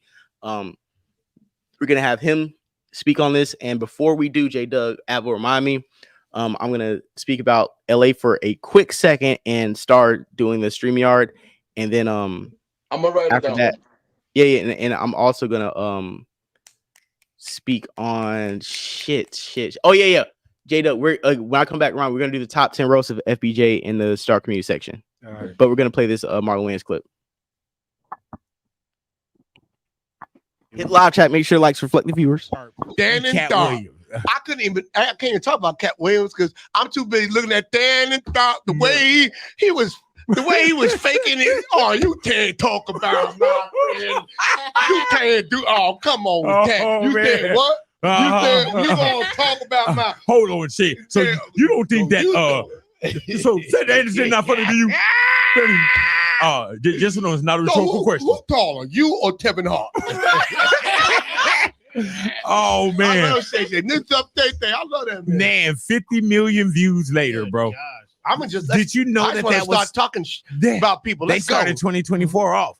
Did you Who we gonna know talk about? Who we any gonna of talk that about? was coming, or were you just as surprised as us? I had no idea. Yeah. So it wasn't no. I don't think they had an idea. I had somewhat of an idea when I looked and I saw the brown liquor on the table. I said, Oh, this is it. and then I looked at Katt, and Katt, Katt only like 4'11. You know what I mean? One shot of that dark liquor, he gonna be in a good space. Hey man, Shannon Sharp said One he shot came is in. a bottle He came for him. He came in ready, and I love when he was like, "Oh man, we can't give you no more to drink." And he was like, "I had one less than you." I'm not talking like We this. can't because give you nothing to drink, but here, smoke this crack. Yeah, no, you stop that. Hey man, Nobody had any idea. And here's the thing: Did he just say smoke this crack? Oh, that's a subliminal. in stand up, I look at everybody as a fraternity. I don't care what other That was people's a hella crazy point of view of this art is. My thing is, we're a fraternity, we're a brotherhood. I'm not going to foster negativity. I'm not going to promote negativity. If I feel a way about somebody, I'm going to talk to that person. I'm not going to air my dirty laundry out like that. I feel this nigga done. this is a gentleman's game, and I would like to keep it as such. Now, I can't tell He said what I was my saying. other brother in comedy how to conduct himself. right? I still got nothing but love for Katt. Katt be popping off. He stay. Katt gonna be Katt. You got to know Katt like the crazy nigga, crazy cousin at the barbecue. You know what I mean?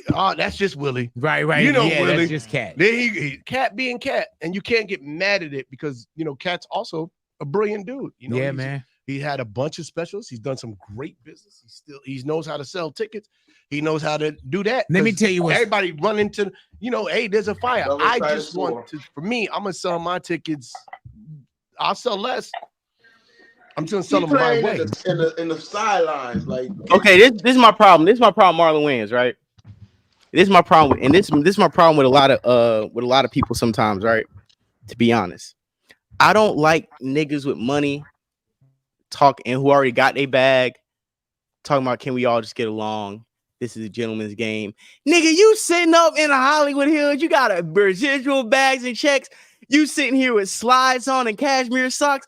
Of course, you want everybody to chill out and calm down. You got your money yet? I want to hear from the niggas in the trenches. I want to hear about the haters who ain't got they just do. I want to hear about the niggas got their lights cut off and got to go on comedy hype from their phone and a flashlight. I need to hear from them. I want to hear from no nigga who got a family bag. Your comedic royalty. Talk about. I think this is a gentleman's $1 billion game. family. Nigga, $1 billion family. You had your sitcom. You had a sitcom in '95. You was making comedy money as a teenager. Let's keep it a buck. Marlon Wayans never had to go through the trenches. Marlon Wayans didn't have to go to these comedy stores and fight for his name. His name was there. His name got him in the comedy stores, not his talent. We never heard of Marlon Wayans stand up. Tell me one Marlon Wayans joke we remember from a stand up he's done. Tell me one time you was like, yeah, I got to go see Marlon Wayans. I'm not saying he's not funny. I'm not saying he can't write a joke. I'm not saying he's not talented. He has a lot of memes. But that's like the Kardashians, or that I just don't want to hear from royal families or niggas in certain spots who have got their bag and they're in the elite tax bracket of their profession, telling niggas to calm down and chill out. Don't tell me to calm down and chill out after you done ate dinner and I'm still in line for the dinner. They running out of chicken, nigga. Don't tell me to calm down when you walking out of Foot Locker with the new Air Jordans and I'm in line and they got one size 11 left and I'm the 7th motherfucking. Don't tell me to calm down after you got yours, nigga, because I might take yours. Don't tell me to calm down after you done got yours, nigga. Real shit. Nah, I hear you. I hear you 100%. I'm just saying, I'm more in line with what Marlon Wayans saying, because he's not really talking about the hungry niggas. He's talking to Katt Williams. It's like, bro, Katt Williams, you been eating high off the hog for the last 15 years, my nigga. Now, like I say, shit ain't going your way. You ain't getting the opportunity. Who said it's not though? Things are going Katt Williams' way. Bro, he owns you need to his stop that. whole Hold up. name. And J Duck, you got to stop Katt that Williams narrative. not up on the other white man. But you got to stop that narrative. One thing people got to do is we have to stop the narratives of saying people ain't where they want to be just because they may get some hate off or they may say something that you don't like. Because success is objective, and you can't, like, I can't make great points and people are like, well, you're not where so-and-so is, so what you're saying is invalidated. No, Katt Williams, if he's taking care of what he's taking care of, what he sees successful, and I think the majority of people see Katt Williams as successful. We can't try to say, oh, well, because he's not up under this, we got to disqualify what he's saying. Not saying disqualified, but you're not where you want to be. How? But you don't know that. You don't know that. Because when I know the experience. When I'm doing what I want to do and I'm doing my thing, I'm not worried about nobody else. The first sign of you not being where you want to be is you come out talking about other people and what they doing. Once you do that, that's a clear sign to me to let me know you ain't doing what you want to do, because if you was, you'd be focused. And you ain't, I'm telling you, bro, only time I ever hated on a nigga is when I wasn't doing what I wanted to do for myself. Right or wrong? You're not a real hater. I'm not no hater. No, I know. I'm be honest. You a hater because we all haters. But the reason why I disagree, because I mean, you know, right or wrong though, bro. The reason I'm gonna say why you're wrong. I'm gonna tell you why you're wrong. I'm gonna tell you why you're wrong. Is you worrying about other niggas? You know what I'm saying? Why you're wrong? If you winning, I'm gonna tell you why you're wrong. I'm gonna tell you why you're wrong. If you have, I'm gonna give you personal experience. I'm gonna tell you why you're wrong. Mm-hmm. Prime example: Star called me. I'm in Vegas at the crap table. Mm-hmm. Right? Star doing some big willy shit. He wood grain gripping the bins. I'm shooting craps in Vegas on a Tuesday afternoon, drunk. And we him hating on niggas on the phone for like 10, 15 minutes. We just hating on everybody. We bringing on niggas hating on them. You not trying to come up off of that, though. And me and Star living. We ain't nowhere besides where we want to be at, in a random spot in the country. Maybe here, maybe there. Me and Star, where we need to be at. We and this nigga still hate on niggas. So you can't say that. Joe Budden, you can't tell Joe Budden where he want to be at, and he's still gonna hate on niggas. I don't get up out the bed unless I got enough hate in my heart for niggas, bro. Hate drives. I know homeless niggas that was hating. Yo, to give you I wouldn't be where I'm at if I wouldn't hate this hard on niggas, man. Y'all didn't see that homeless nigga that was hating on Kanye? The guy that like Kanye was going up into the car and the homeless dude was like, I'm homeless. And he was hating on Kanye, and he was homeless. So, exactly, because he wasn't where he supposed to be. That's a perspective, but I'm telling you, my Kanye, perspective. Kanye, but you probably make an argument that Kanye wasn't where he wanted to be when he was on Drink Champs. That's why he was hating on everybody. So what you're saying, you could be successful and still not where you want to be personally. Yes, we can see as success, but you're not successful in your eyes, because like we said before, success is a two-headed sword. It's subjective. So we having it your way. But hold on, let me finish. But you're saying this, because I'm adding to your point. Mm-hmm. We can view you as successful, like some people we name. But if you're not where you want to be, you can still be you're gonna come out criticizing other people. I'm telling you, when you having it your way, bro, 100%, you don't even know what other niggas is doing, bro. Real talk. And the reason why I say that's a lie is because, nigga, I can be in the most pinnacle point of my life at a time, and I'm still have time to hate on some shit. That's the reason why. That's the reason why. I'll give you an example. I'll give you an example. For example, as an out-of-towner in LA, that's respectful if you go to one of their gas stations with a chain They don't say, hey man, you an American, you deserve capitalism, you deserve to buy your chain. They say, oh, you think it's sweet out here in Watts, in Compton. This motherfucker came with a chain and he thought he was gonna go back home. So they'll steal your chain and then they'll blame you for going to the Waffle House and eating chicken with your girl. And but this is what I'm saying.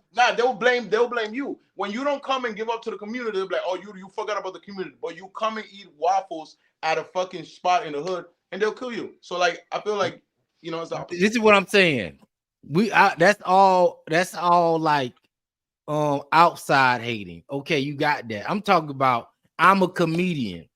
I'm Dave Chappelle. I'm the #1 comedian touring in the country. I'm not worrying about what Katt Williams doing. I'm not worrying about what Yes, he was. Yes, he was. When there was the interview. Hold on. Listen. Then we're gonna pass I'm not saying that you not knowing what niggas doing, but when you're winning, what other niggas doing is trying to get to you. You ain't gonna come down off the top of the mountain to come down and hate on niggas, bro. I'm telling you. And Abel, go ahead, because I got something to say after you, Abel. Abel, go ahead. Yeah, but J Doug, look, I remember when there was an interview that Dave Chappelle talked about Key and Peele. And you know what's so funny? At that time, because Dave Chappelle said that, I didn't fuck with Key and Peele. I was like, oh, they stole Dave Chappelle's show. And I literally had that in my mind. It took years for me to realize, yo, Key and Peele had the funniest shit, like some skits that they still relevant right now. So he still put hate on other black men. He even tried to say that they were not black enough. When you know nowadays that proving my point. He said he started hating on Key and Peele when his show was off the air.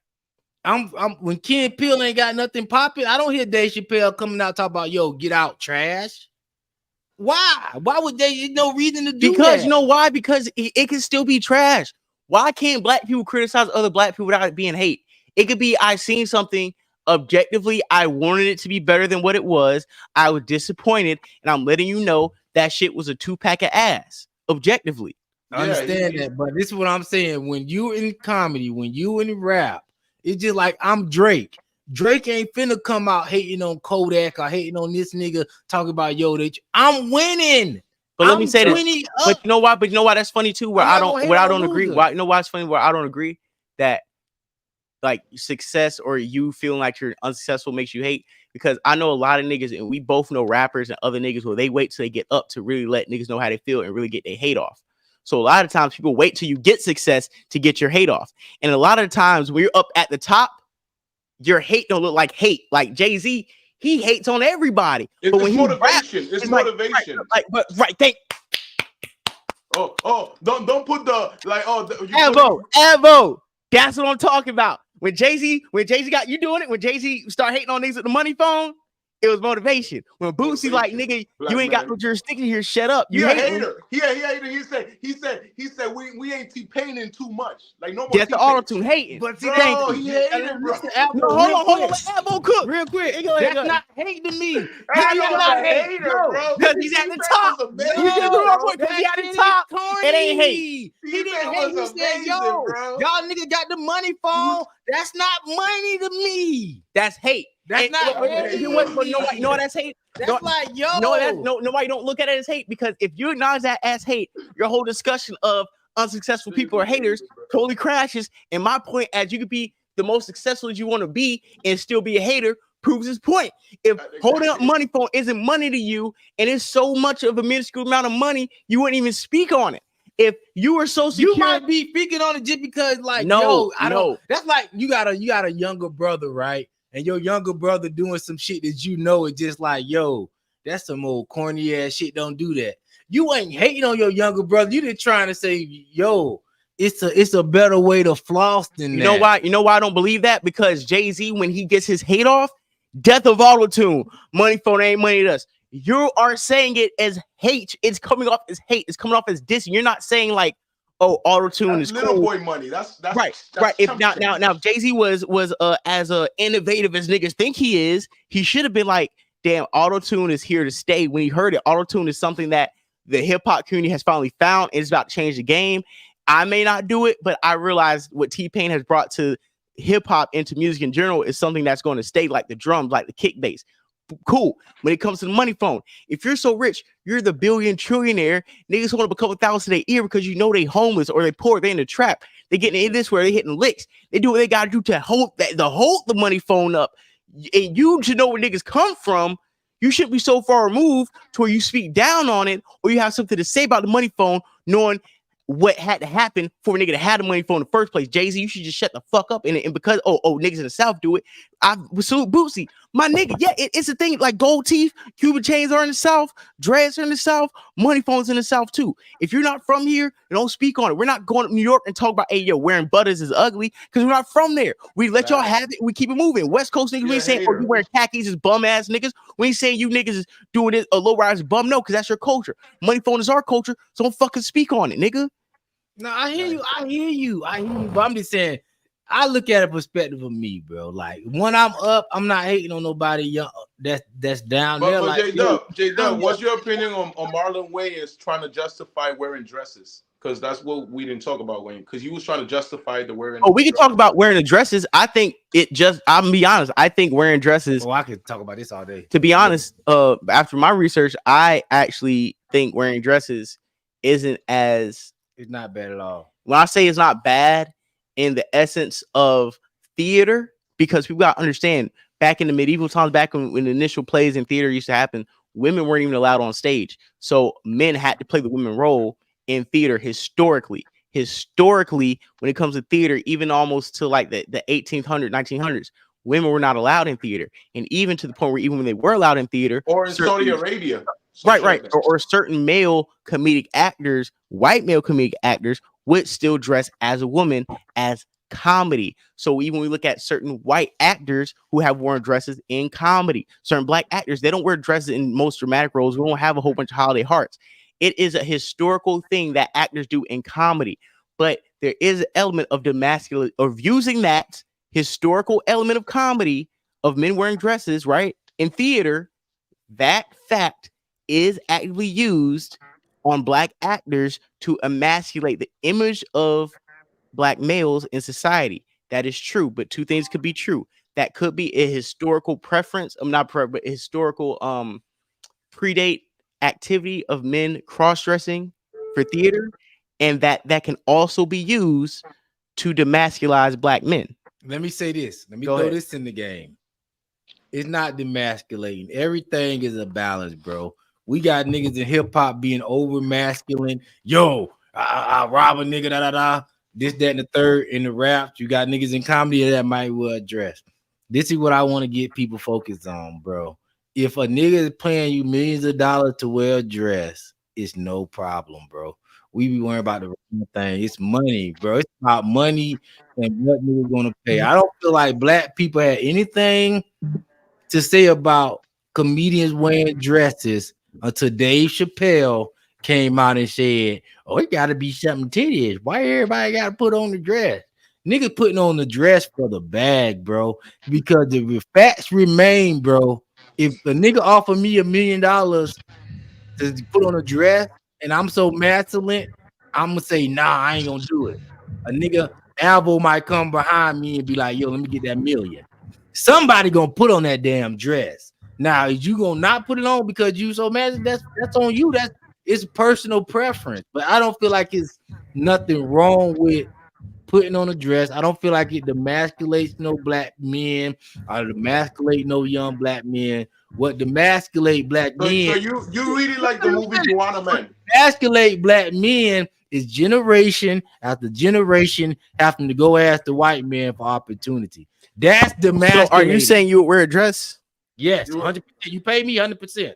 Like you willing to put like that shit. I don't be on that shit. Hold on. Pause. I don't be like put that shit on. Single camera to you. Hold on. Say that. And put that camera on you when you say that. Pick me and Apple out the camera. Put that shit on. And you stand by that. Me, I'm not wearing that. Jay Doug, will you twerk for like Funny Marco? Nah, stop it. What you say? And Funny Marco be like, yo, twerk a little bit for like 100,000. 100,000. Come on, bro. Are you Come on, bro. I done seen niggas every day. You walk around with your chest out getting paid $15 an hour. And the white man telling you when you come in 5 minutes late, you late.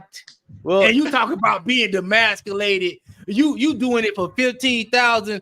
I get the bag, and you want to make me feel like I'm a. Come on, man, y'all niggas is ass backwards, bro. When Stacy Galore hits the pause, I think we have entered the alternate Bussy. No, bro. Listen, bro. We have now entered the Bussy Twilight Zone. Let me ask you this: when Stacy Galore got to pause the show on you niggas, let me ask you a question. Hold that.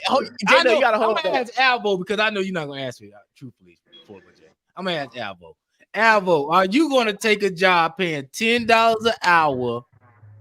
Oh yeah, you knew not to ask me nothing $10 an hour related. 20 years, and niggas say, "Yo, I got an opportunity for you to have a career in comedy. I got this role for you to play at Big Mama House, or I got this role for you to play as Wanda on a national syndicated show called Live in Color." You gonna turn down that bag to see all the things that Jamie Foxx done since he put on the dress, all the things that Martin done since he put on the dress and played Sinead? Are you gonna take that $10 hour job, or are you gonna put that dress on and get you a career? Truthfully, honestly, answer it truthfully. I wouldn't because so you're gonna take a $10 hour job for life? I wouldn't because one thing I learned about acting is that they make. I don't want let him say what he gotta say. You can't say you don't know what he's saying. Let him say it. When it comes to acting, they make you do things that are not even gonna make it to the movie. But bro, let Avo speak, bro, because he's not answering the questions. You're gonna make it to the movie. Wanda made it to the TV. Big Mama House made it to the movies. J Doug is Avo is yes, no question. Yes, it's not an explanation. We're not gonna do. Hold on, not gonna make it to the movie. Avo, we don't need an explanation. We talk about the yes money. or no. It's yes or no, Avo. We don't need an explanation. Hell no. All right, cool. You lying. All right, we got another topic. We got like what, 2 more to go through. You said LA. You was gonna talk about LA. Oh yeah, LA, and then we got to read the If you go to Stars community section, okay. LA, yeah. I'm gonna be out in the West Coast a lot this year. You should move out here, bro. Like, ain't nothing happening in Jacksonville. Ain't nothing happening in Miami. Like the whole Florida shit is done with. You should. What move you doing in LA? What you doing in LA? They're gonna build a railway from Vegas to LA. Also, the Olympics is coming here and the fucking World Cup. So money's coming here. The fucking Clippers are about to open a stadium. So Inglewood, you can move out here, bro. And there's money. I'm finna hate on you, nigga. You down there doing DoorDash, bro? You telling me you not gonna put on no dress? Hell, you down there picking up nigga fries, making sure they hot. Stop it, bro. I can, bro. Stop it. You demasculate yourself. I'm going to auditions right now, bro. And most of the roles that I'm getting offered, you ain't finna get them. Dominican guy. I got you ain't gonna get them. Nigga, you going for role? Nigga, you auditioning for extras. Stop it. Yeah, I am. There's nothing wrong with that. You know why there's nothing wrong with that? Because you're not finna get no bag. I'm talking about getting a bag. You getting receipts? That's how I know you lying. You don't care about being the master. No. Let me say this. Avo's not lying. What Avo is saying is this. Avo's like this. I made it work in Los Angeles. If you got some motion, you can make it work anywhere. The only reason I won't move out there yet, Avo, is because I hear you saying about Florida, but respectfully, I'm doing very well in Florida. You know what I'm saying? Florida, definitely. But it's yeah, so in a way, it's like I'm not gonna move away from somewhere where like I got business at, I'm getting money at, and it's a good spot. Let me address one thing, Florida boy Jay, because this is a common thing you hear. Oh, if you wear a dress, you're gonna do something else such for a bag. Bro, stop it, bro. Y'all niggas just make up stuff in y'all mind and y'all project. Let me finish. Y'all projecting, bro. Just because a nigga do on a dress don't mean a nigga finna turn around and suck a dick. Bro. But you clearly no, but niggas ain't saying no, people aren't saying that, but what people are saying is this: you're putting a $sign on what you would regularly do. You're putting a $sign on things you would not normally do unless a certain amount of money came into play. I can't take niggas serious, bro. Listen, I can't take niggas serious, bro. This nigga Tyler Perry wore a dress and got a whole studio. He control his destiny. Y'all niggas want to be controlled by somebody else and have your hand in your chest out. We just talked about that on the show before we got on the show. You can't have your hand in your chest out. You gotta pick one. You gotta pick one. Y'all niggas want to have your hand in your chest out. It ain't gonna work. If we lived in a world in which black people will accept Tyler Perry as a regular woman his age, like just like as a body boy, he will play it, but he can't play a body boy. He plays what?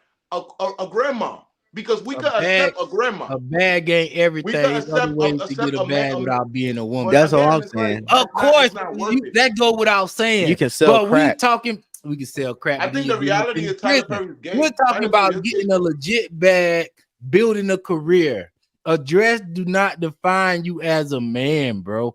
Y'all niggas think that because y'all black and we don't have shit, and y'all like to have your black That's people the like to have their gateway- hand in their chest That's out. the gateway to your We're- booty hole, bro. You No, gotta bro. stay away from that All shit. right, Alvo, shut up. You nigga, you delivering hot fries. I'm nigga. telling I you, don't bro. hear it, bro. Hey, hold on. You I would, rather you would do something for less than that, bro. Hell You no, I would actually- never, bro. That's Listen, why you see I me rather- as a broke listen. activist. That's why you I see me as rather- a broke I rather activist. give hot- Because listen. I don't sell my morals. As an Listen, activist, I don't sell my morals. I'd rather be delivering hot fries than hot pussy to the next You Hollywood ain't studio delivering player. hot Bro, I'd rather pussy be because doing you put. DoorDash, See, that's bro, why I than- say y'all take one stream to another. You're not I'm not gonna delivering be a hot semen pussy, collector, bro. bro. Get the fuck And it's out of here. comedy. Every comedy legend before anytime. Richard Pryor, Eddie Murphy. Yeah, but they And do then a lot of let me get hazing. y'all with When it this. comes to And this, recording, well, Alvo, let they me do say a this, lot bro. of Let me say hazing. this. This is why y'all niggas got Martin Lawrence around here acting crazy as fuck. Because one time y'all would say, yo, we love Martin. You the shit. We love the Martin show. But then y'all will talk and shit on the man because he put on the dress. You can't say you love the Martin show Other part and then is try to this. shit The on other Martin part is this. because he The put on other the part is dress. this. Y'all niggas want to have it both ways. Alvo, can I say something, nigga? All right, go ahead, Brody. Damn. You can't have it both ways, bro. You can't say you love the Martin show and then shit on Martin for wearing a dress. You can't say you love Eddie Murphy and then shit on Eddie Murphy for wearing a dress. You can't say you love Dave Chappelle or all these other people that y'all claim y'all like. Y'all want to say y'all like Katt Williams. Katt Williams played a gay choir director in First Sunday, but y'all love him though. But he did something that was feminine. Katt Williams been running out here swinging his hair like a woman for the last 10 years, but y'all love him. Y'all Well, niggas want to have it both ways. That's not being gay. That's metrosexual. Bro, it's not being gay putting on a dress. Florida Boy just said it. In Hollywood for years, men would play women roles, bro. He just gave you the history behind wearing a dress. But It's then just y'all the want to, aspect how you of- going to say it's you just the love Martin aspect of, Lawrence, like, but then me shit on the going man to for a wearing a show, dress, bro? and then they'll be like, How you yo, gonna we're say you gonna like- call you How Andrea. y'all gonna Bro, say we're not living gonna do color that, bro. is a part of the culture, but then shit on the people that was on the show for wearing a dress? It don't make sense, bro. It don't make sense. It does, Now, bro. I don't want to hear nothing else, Alvo. Make that make sense. Imagine can being you gay say- in front of a Shut up, studio, bro. bro. Hold on, How what can part you say? are you asking to make sense? How can you make? I'm telling you to make sense. Don't just Okay, say no. Look. How can you say you love I'm living gonna culture? tell you. Let me finish. How can you say you love living color, Martin, and all this stuff is a part of our culture, but then try to shit on these men at the same time for wearing a dress? Because How? you can give me something that I appreciate and still find things about it that I don't like. Number one. Number two, I can still appreciate content and appreciate things that I'm not willing to do in my own principle. I may not be willing to put on a dress, but I can't say that Ving Rhames ain't act his ass off in Holiday Heart. Just because I'm not gonna put on a dress doesn't mean I can discount somebody's effort and their talent. But that's different. By wearing, Y'all not no, that's saying not that different. It's wearing you're a dress saying, and it's you're appreciating. no. You're This is asking what me you're is, saying, can I Florida Boy J. appreciate art and still critique it? Can I appreciate this nigga in the dress that's different. and still critique That's it different. off This of my is what moral y'all compass? doing. This is what y'all doing. Y'all saying these men ain't shit because they No, put on nobody the dress. said they Bro, we ain't not shit. saying that. But No, they- you're they- putting words in our mouth. We're not saying these men ain't shit. With me, Y'all saying these men will most likely suck a dick because they put on a dress. no, yes? no. What we're saying is this. No.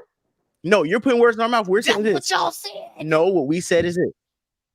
If you're willing to put a price tag to do things you would normally do, then you cannot get mad when people make assumptions on what else would you do for money, seeing as you did something that you would not normally do for a price tag. You cannot say somebody's wrong for thinking that Let way. me say this. Let me get to my point. This is my point. This is No, what it's I'm not moving saying. to go, but let me say this. If that's like saying, bro, if you took $5 out my purse, Mhm. why wouldn't I think you would take 200? If you have done something No. for a reason, why would I not think you would do it for the same reason, just a different price tag? Let me say this. There's not wrong for You that thought. can't Can I ask support- you a question? Hey, yeah, You J can't- Dub, can I ask you a question? One and question to J You Dub. can't wait, Alvo. You can't support somebody and doing something, say that this is a part of the culture. We like you for doing this, but at the same time, and say, yeah, we think you would do something out of character. Can I ask you a question? You on the dress. Go ahead, Avo, because we're gonna go to the next topic. Go ahead. J-Dub, when you go to porn sites and they ask you gay, straight, I don't you go to have no a choice, right? You have a Let choice, him right? Let him get his point. Just say You yeah. have a Just choice. You have a choice to pick. You have a choice to pick gay and straight, right? I pick straight. Why? Because the algorithm is gonna just show me straight shit. Now, if you put in a dress in a movie, the next offers you're gonna get is gay shit. It's never gonna stop. Like fucking. That's if that's point. The truth. Ricky If that's Smiley. the truth, then why did Jamie Foxx get the opportunity to pay Ray? If that's the truth, then why all these other people get other roles that have nothing to do with gay shit? That's not true. You're just saying something that's not true. But Heath Ledger was never the same bro. after. No, it's not true. No, but what he's Ledger saying was is never the same. What's the proof? What's the proof? But being typecasted is a fact. What you're missing the point. You're trying to get. Listen, we're getting too literal. What basically the point Atvo's trying to make before we get to the last topic is this: if you are okay with doing something, you are going to be expected, right or wrong, to be okay with similar things or more extreme things that you have already done. That is human nature. We cannot debate human nature and objective thought based off of your prior actions. If you have wore a dress, you will probably be asked to have more feminine or dress roles opposed to them bringing that same script to Denzel, because they know Denzel will not wear it, but we know Will Smith will, so we're going to give Will Smith this role. That's all Avo is trying to say. And that's not true. And I'm asking true. you, what role have you seen Jamie Foxx? That is true. No. I'm asking you a question. What role have you seen Jamie Foxx wear dressed in other than what he did in Living Color? Why are we bringing up one singular Okay, actor? what other active role have you seen Eddie Murphy do other than Nutty Professor with a dress? Okay, so let's say this. What? Okay. So since we're gonna play this game, we're gonna play these games, right? Okay, talk about this door. For Jamie Foxx. People need to get off the internet, for Jamie Foxx. We can say all this, but let's not act as ain't been gay rumors about Jamie Foxx for years. We say the same thing about Wesley Snipes. Or not Wesley Snipes, but what's the other nigga you named? Not Martin. It was Eddie Murphy. Let's not act he didn't get caught picking up a transsexual in the 90s. Mace got caught picking up a transgender. Okay. No. Our point. No. This is my point. So Mace didn't get caught picking up a transsexual. How come some of the same black guys in the dress that you named have the history of doing bussy boy activities? And there's a correlation. So bussy boy activities matter. Y'all like Shannon Sharp. He's sitting courtside with a punk every other game. Sitting courtside to a gay person isn't gay. You bring a gay person to the game? That's homophobic, saying you can't go watch a basketball game with a gay person. That's number one. That's true. That's true. That nigga's a stylist. Number two, my point is this: why all the black guys you're speaking about wearing dresses all have gay allegations to them, and those gay allegations compounded with them wearing a dress simplifies that in Hollywood, once you do certain things, you may be susceptible to doing other things. And when things that you have done off the screen, off the lot, when art imitates life, Will Smith, 6 Degrees Separation, now people got you and Dwayne Martin allegations. Why all these niggas who have dresses or play gay roles have some correlation outside the studio in the set have gay allegations? So there's a lot in the got gay allegations. Marlon Wayans got gay allegations. You didn't see the when one of the Wayans broke one of them had Damon. Yeah, he does. Damon Wayans was one of the niggas who stood up on camera. You know what I'm talking about? On Zoom during the pandemic, he stood up and that was funny. He showed it, and that was funny. And it was another nigga in the room though. There's nothing funny about it. That was gay, but you don't see it as gay because it's somebody you like, or you don't see it as gay because that doesn't help your argument. Yeah. That helps my argument. That a lot of these niggas is gay anyways, and then wearing a dress ain't nothing to them because they done other shit. What grown ass man name they show Club Shay Shay? Bro, you're talking about a man naming his show Club Shay Shay because his name is Shannon Sharp, and he used to call him Shay. Bro, that's a bad faith argument. That's a bad faith argument. Calling me Question. That is a bad faith argument because we know. Hold on. I'm about to give it to you. That's a bad faith argument because his name is Shannon. They call him Shay for short for Shannon. If that's what niggas used to call him, then you can't sit up here and try to act like they were wrong for doing that, or him calling his show Club Shay Shay if that was his nickname, that I there's some think- type of See, that's why I say He you probably annoy also have a things contract. people you like. Club- I can annoy no, things for people I like. no, it's not, because that's a false equivalence. Are we No, on the it ain't. stream? Hold on, are we on the I'm stream? a street nigga, bro. No, Ain't hold on. I street got a nigga show go question. around No, pause. calling I got a themselves question. Shay Are we Shay. on the stream? Yeah. Okay, this is my last. No, this is what I'm saying. Calling a platform Club Shay Shay versus niggas getting hit with picking up transsexuals as escorts, or it is not the same equivalence as niggas having blatant gay rumors, or it's not the same equivalence to Jamie Foxx wearing a Speedo or some type of thong in a bedroom with no shirt and no socks on. Calling my show Club Shay Shay is not the equivalent of niggas actually doing gay things off the camera, and it's So not. you And you finna be can't hanging do around that. a nigga You named can't Dick do Grant? that. Bro, niggas say, oh, why you Florida boy Jay? That sounds fruity based off your objectivity, not based off of fact. Because you think Club Shay Shay sounds feminine does not mean he's done homosexual things. That's like saying a nigga named Stacy. I didn't you're realize dating your named name Stacey. sounds like Free BJ's. I just realized. What I'm saying, and what I'm saying to you, J Doug, is we cannot use Club Shay That Shay nigga name is as Free equivalent BJ's. to this nigga picking up transsexuals. That's a Allegedly. false equivalent, bro. Allegedly. Allegedly, not. That's a BJ's. false equivalent. That's a false equivalency. You cannot compare the two. But this is what I'm saying, bro.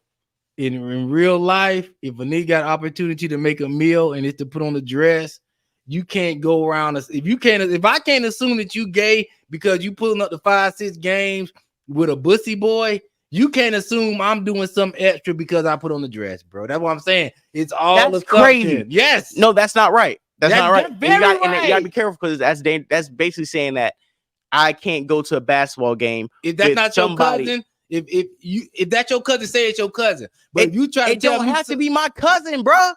If I'm going to a basketball with a game, gay guy, I will one go, game, bro. I will go to how many games? unlimited games. Oh no, then I, That then doesn't- I can so- assume whatever I want. No, because basically what you and that's the problem with homophobia in the black But community. y'all being homophobic for the niggas that put on dresses. No, we're not. Listen, I can ask the question: Is this nigga? Why is he putting on dresses? Why this nigga go in the game with a pump? Bro, basically what you're saying is that gay men and straight men are not allowed to be in the same areas or hang out. That It's not- motherfucker probably got mad at Not like homegirl. that. No, That gay nigga probably know all the Not bitches. like that, gay bro. I nigga- don't agree. That gay I nigga don't know agree all the either. Bro, bitches. if Shannon Sharp was in a hookah lounge, in a speakeasy, out to dinner with this guy, then maybe you might have a point. But because we are sitting here watching a basketball How game many in basketball public, Yeah. it True. doesn't matter. If I'm going Matters to a to me. high profile courtside seat, That makes a Let me lot of ask you this. sense. Let me ask That you this, makes a lot of Jay. I sense. could produce If your he show, was, right? if he was I at could a, produce the show. If every time I came to produce the show, I had a fat. I'm sorry. I mean, say like that. Let me slow down. come on now. If every time I come to produce the show, I had a punk with me. Don't stop calling them punks. You had a gay guy. man with I you. had a gay man with me. Thank you. Appreciate And I it. tell you, yo, this my stylist, and I just leave it at that.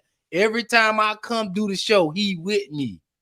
You gonna say, oh, you can hang out with as many punks as you want to. I Or could you also gonna say, think that's the. what's going that's- on, big dog? You know what I'm gonna say? I You could can think hang out with that's whoever your you want. engineer. No, you That's ain't. your You know engineer. what? I know Because you. if that's You your know you're not. stylist, bro, J Doug, what we're doing right here is like low level podcast don't- because we I'm got just regular saying. life. You can't come up here with no stylist, J Doug. We don't have enough money to have But a if I stylist. told you that and you see me with him Yes. every J Doug, time that's I false came. because we're not in a bigger business. We don't or have budget. you don't have a It's not about how stylist. big the business Yes, it does, is. J Doug. Yes, it does. I don't bro. say he my style. I say this my homie. J I'm just Doug. hanging with him every day. Not my No, stylist. you know but what? just my homie. That still doesn't equivalent because Shannon Sharp's not saying that's his homie.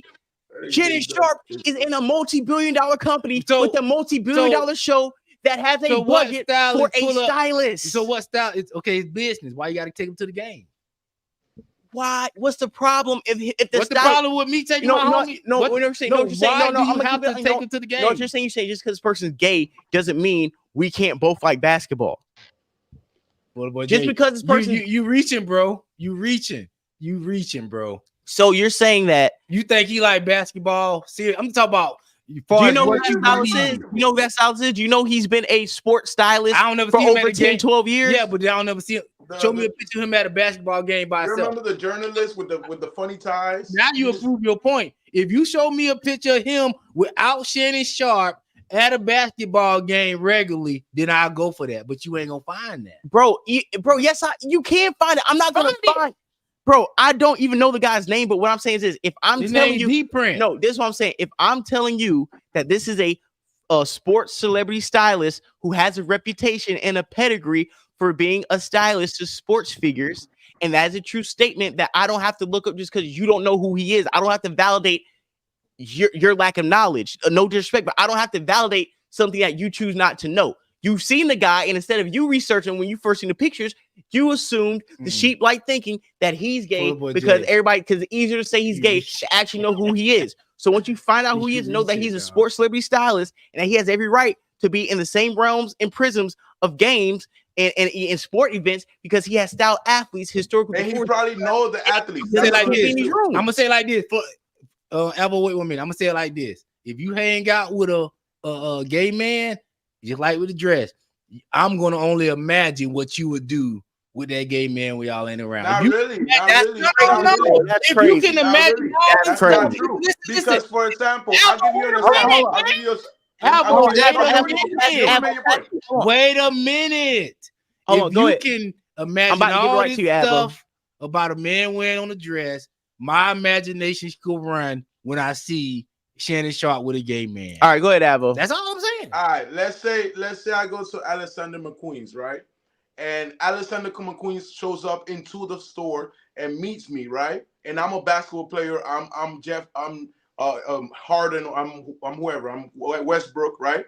Now, because the designer of the shoe came to meet me in the store, I said, you know what? Here's 2 tickets for the fucking, the front seat. A lot of times that's how relationships start. That's networking. Because you allow me to just get whatever things that are not from this year, the things that are like in the catalog. So I think you're being machista by saying that gay people are not into into sports fashion when most of those players don't dress like Jordan, they don't dress like Allen Iverson. All these niggas dress like gay niggas anyways because they're dressed like gay dudes. Okay, so if you dress like a gay nigga, I can't assume that you gay. Matter of fact, let me pull rank real quick. I don't usually do this, but I'm gonna pull rank right now. My nigga. No, let me pause. No, I'm pausing this whole goddamn show. I'm gonna pull rank real quick. You're talking to somebody who's had sold out pop-ups in Los Angeles, has done fashion shows, and has worked with stylists before, and that has worked in the fashion industry, has family members in the fashion industry, and has friends who are actively in the fashion industry. When you are working with fashion, you are around gay niggas all the time. All these niggas stylists, 80% of them, if they're not women, they are gay men. And that's why a reason you do see the feminization of style, because a lot of the designers are gay, the stylists are gay, and straight men have to go to them to dress fashionable because fashionable clothing is feminine. That doesn't mean you are gay, but if I'm going to a spot that only sells water and only Indian people sell water, then that's why I'm buying it for them. That doesn't mean I assimilate with Indian people. That's just who has the game on lock. I'm not Chinese because I want to buy weed from the Asians. That's who has the game on lock. Until some of us straight men start becoming prominent stylists, you're going to have to, when you want to put that shit on, it's going to be a gay man who's stressing you. I'm sorry to tell you the truth.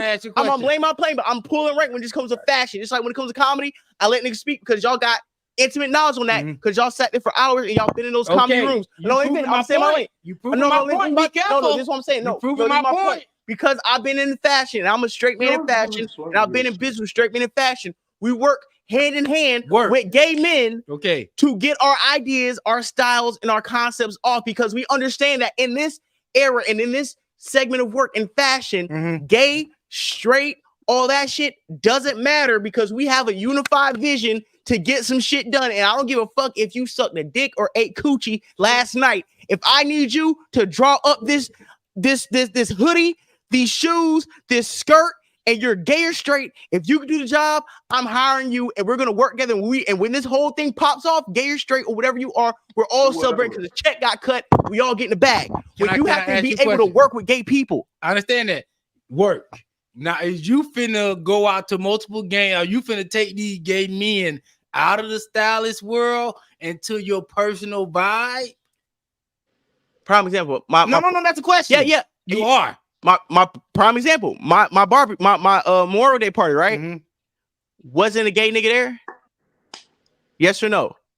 Yes, That's right? a party. That's different. But that's my I'm personal talking life. about That is my personal And life. them niggas be good customers. That is an intimate setting. Them That niggas wasn't be an good intimate setting. That was my customers. personal life. Only people who knew me or who I was cool with. I am I cool. pay my The nigga who barber knows me is gay, $30. and he I came seen a gay to nigga my pay that party. nigga I don't have a $65. problem. Listen, just because this is why I'm keep trying to tell niggas, like, when it comes like being homophobic But or not you're about community, proving this is what my I'm saying. point. I don't have to agree with everything that the gay community does, but I have gay friends. Mhm. I'll bring them anywhere I want to go. I don't give a Okay, let fuck me ask you the question. who has anything to say about any gay person that I want to bring in any room. Mhm. If me and that gay person are cool, I'm bringing them with me, and I give a rat's ass what anybody thinks if I'm cool with this person who so happens to be gay. Okay, let me ask you a That's question. like How come 1993. why like, come you treating could gay wait? people like that. Wait, I'm gonna get them right here. How come you could hang out with gay people and still not be gay, and you could do your thing? But if I put on a dress, I got to be a suspect. What else you gonna do? Why don't you get a gay actor to do that? No. Why you have to I'm get a answering the straight You know why? You know actor? why? That's No. not the I'm gonna answer your question. I'm gonna answer your question. I'm gonna answer your You're not question. gonna answer the question. No, I'm gonna answer your Abbo. question. Yes. Because I'm pretty sure me and probably 99% of the men in this chat room, if you ask them, would you rather hang out with a gay guy for a day or put a dress on? Everybody's gonna say I'd rather hang out with a gay guy than put a dress on, because me hanging out with a gay guy is usually me hanging out with a gay guy, and we probably have more similarities and differences outside of the person we sleep with. Now, me wearing a dress, I cannot reverse that, and that image not only will burn in my mind, but anybody else who sees it, and more people are gonna think I'm gay if I have a dress on than they see me walking with a gay person. If And that's facts. if I have a dress on acting, bro, I'm not talking about me just wanting to wear a dress. Acting, period.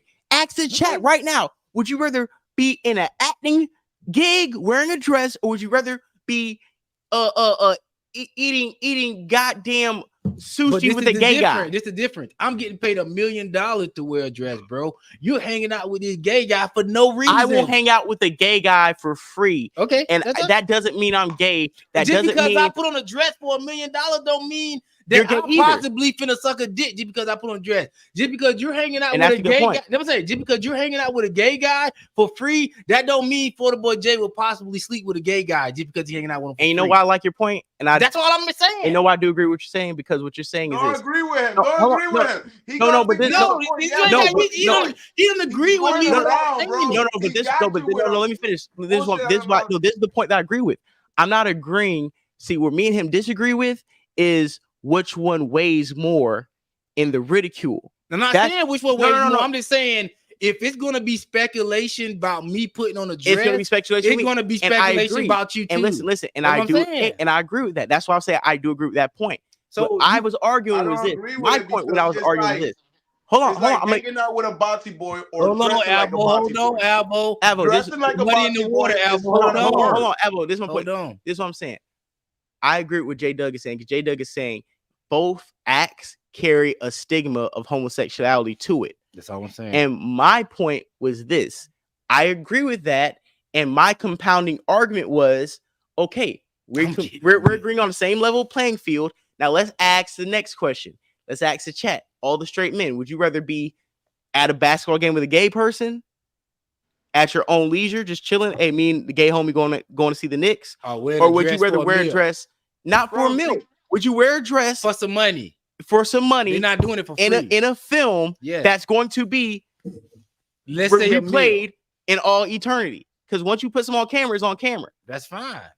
So, and my Look at- and my argument was this. I'm gonna throw the Avo. Would you rather be Tracy? Would you rather be Tyler Perry hold on. or Shannon Sharp?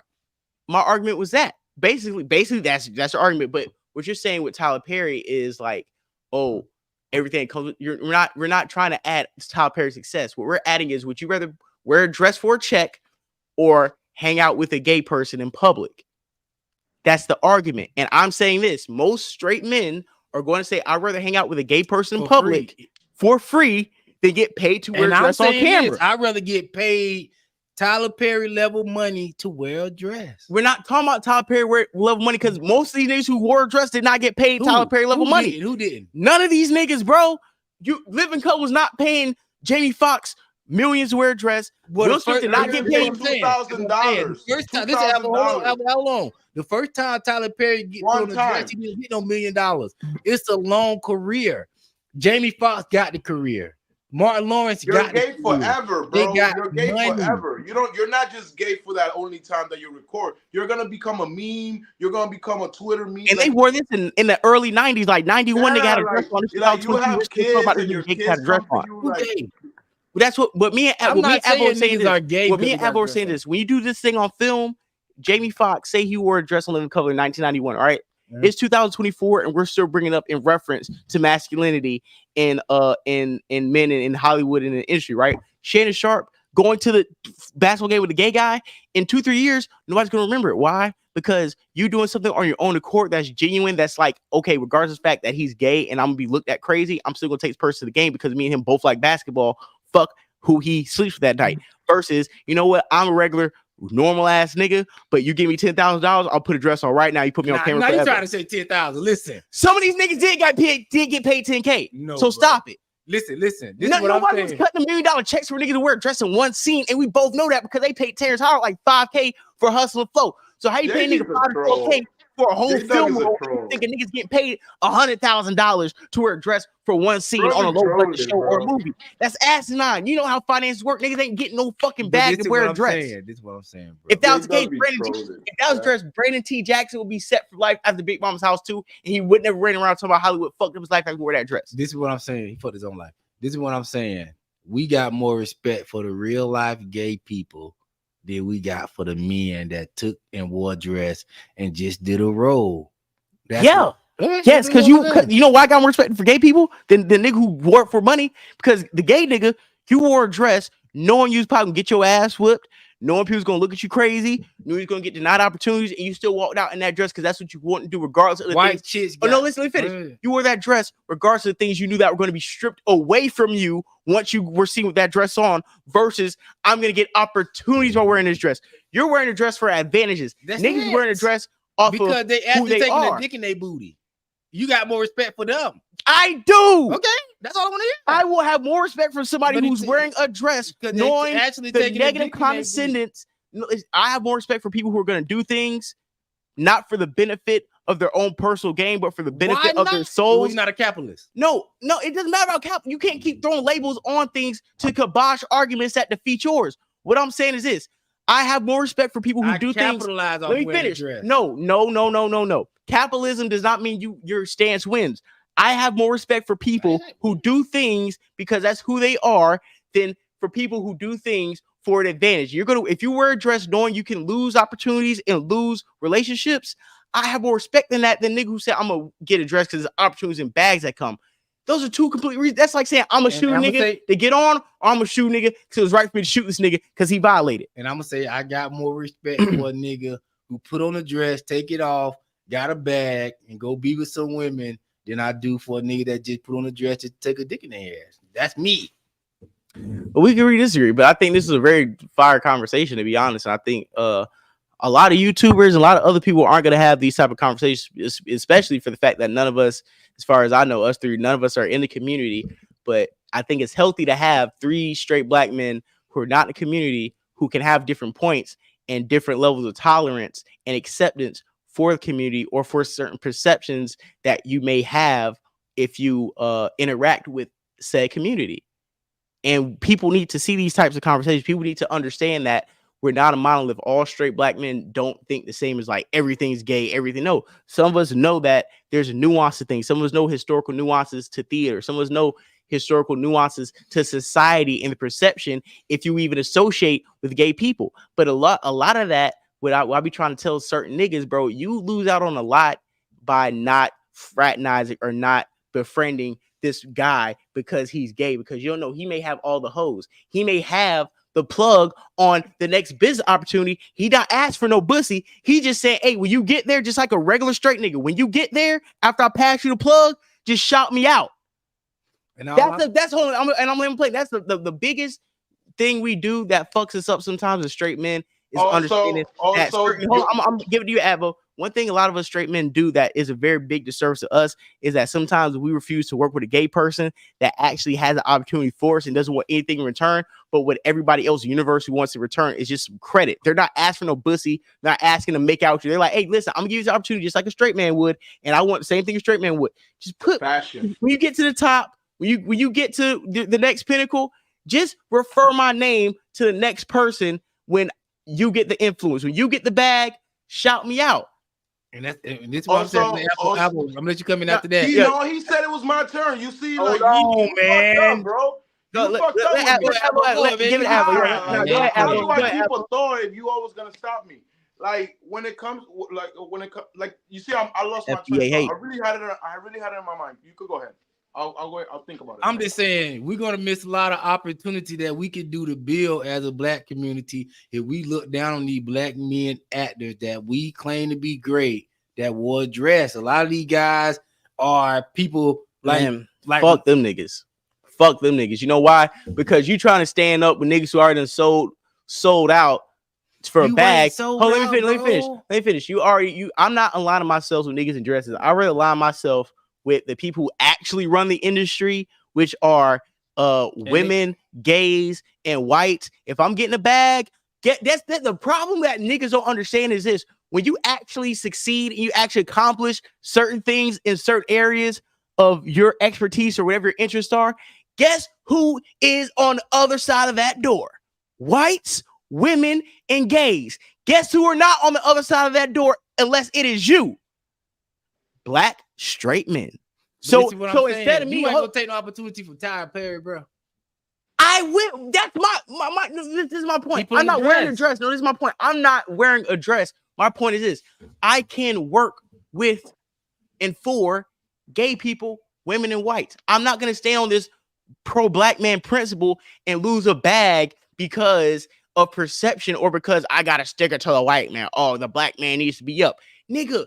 Like I said before, if you have won enough in life and I've been in enough rooms, you realize you're going to be the only straight black man in most rooms. And that's why. Also, J-Dub. Why is that? You know why I'm going to tell you why is that? Because not enough black men understand, not even say black, not enough straight men understand that you're going to have to work with people who are not like you in order to get the job done. And a lot of men are too single-minded to understand that there are going to be people that are not like you that still want to help you and still think the same way you think. They may not look the way you look, talk the way you talk, or fuck who you fuck. But you can still. Black men are not there because of two reasons. Number one, they have cut some of us out, fairly so. But number two, not enough of us understand that we can still be in some of these rooms, and because we don't look or talk like these other people doesn't mean we cannot stay in these rooms. Yo, J-Dub. Another thing is, as a heterosexual, black man, I also feel like gay people or the LGBT, they have been a marginalized community for a long time. It's just brand new. Remember, if you go back to when we was born in the 90s, that was considered a mental illness. It's still considered a mental illness in some places, in some countries. Another thing is the 1993, the AIDS epidemic. It was worse than COVID. They were not allowed, like just being gay, they were not allowed in hospitals. So they went through their shit. They ate shit for a minute. It took them to progressively become like they're in a lot of circles of, not just because they're gay, they graduate at a high level. They don't have kids like heterosexual like humans, so they get to have more space on dedicating on their arts, on their finance or whatever. So you're starting to find gay people in positions of power that before they weren't. Before people were off the closet, before people were forced to have a fake family just to accommodate being part of the capitalist system. Because once they found out the dude that really had a wife and kids and he was a senator, he was sleeping with his best friend since fucking high school. Like that's the reality. Nowadays, that same dude could just live his reality. Like gay niggas is gay having sex in Congress. You seen that shit? But no, we haven't seen. Hold on. We have not seen gay sex in Congress. I don't know what tab that is on Pornhub. We have not seen the gay sex in Congress video that you're speaking of. And don't drop the link in the chat. But this is all I'm saying. Y'all got more. I didn't even Y'all look got for that more. shit. Come on, Avo. Come on, bro. That was shit too easy. 4K, nigga. You Avo, saw that was too shit. easy, bro. That shit Avo, was that like was too three easy. girls in the Y'all, cup, nigga. we gonna That leave shit was it here. like We're three gonna get girls to in the the cup. We all saw that shit. we're gonna get to the community section. Then we probably have to close out because we pushing. Oh yeah, we push on 2 hours. Yeah, but we're gonna save some of these topics. Yo, damn. It's 2 hours 40. Yeah, we're gonna save some of these topics for next show. So go ahead. They said y'all have more leeway for the gay men. Do y'all actually have for niggas that's trying to get them a bag? Just doing just doing their art. They not trying to hurt nobody. They doing classic shows that y'all agree, Living Color, Martin, White Nutty Chicks. Professor, White Clit Chicks, stuff that y'all watch to death, but y'all still want to kick dirt upon these men because they might they'll put on the dress, they'll suck a dick. That's not right to me, and I want to salute all my dress wearing niggas, FBA ancestors, all my cross dressers that not cross dressers. I'm talking about said, shout out to all my cross dressers, not cross dressers, but people who put on my Dennis Rodman type niggas for film, bro. I ain't talking about y'all talking about niggas who cross dress just because they want to. That's what they're doing on film because you want to, right? No, bro. You get paid, bro. So you saying you get paid? That's a difference. So you saying they don't want to? They're doing bro, it against I'm the telling will. you. If you saying they don't want to, they're going against their morals. No, I just said they want to. You just disagree with that's they want your to. morals. Your morals is if I put on the dress. That don't mean that's my morals. They're doing it because they want to, right? No, they're doing it for money. So you're saying they're going against their morals, put on dress. No, that's not their morals. So if they're not doing it because they want to, then why are they doing it for money, right? Listen. Question. I'm answering it. Wait, Avo. If your morals is don't put on the dress, right? That's FBA morals. You might agree to saying like, yo, I don't care about having sex before marriage. That's my morals, right? My morals might not be. My morals is don't have sex before marriage, right? In hypothetical, right? You go against having sex. I go against having sex. I have sex before marriage. I went against my morals. You have sex before marriage. Did you go against your morals? If that weren't my morals, no. That's all I'm saying. Just because your morals is I don't put on a dress for money, that don't mean that matches Martin morals or Wayne brother morals or those other guys' morals. That's your personal and morals. I agree, but what I'm saying is this: when I just address that point, I'm like, so you're wearing a dress because you want to, right? That's what I said. Your response to that? No, I'm not wearing a dress because I want to. Somebody listen. Somebody offered me an opportunity to get me paid money, bro. And then I say, yo, along with this and the money, I don't feel like I'm doing nothing wrong. I'm taking the money. So what you're saying is this: they're not putting on a dress because they want to. Exactly. They're putting because on it they because wanted of to money. put on a dress, what they wanted to. You will see Martin every time you see him with a dress, right or wrong. So what I'm saying is this: so how many times do you see Martin with a dress? I'm saying is, so this is what I'm saying. If I'm not doing this because I want to, then I'm doing this because I don't want to. Then I'm actually going against my morals. You're basically making my point. If I'm not doing something, I'm not. I said no.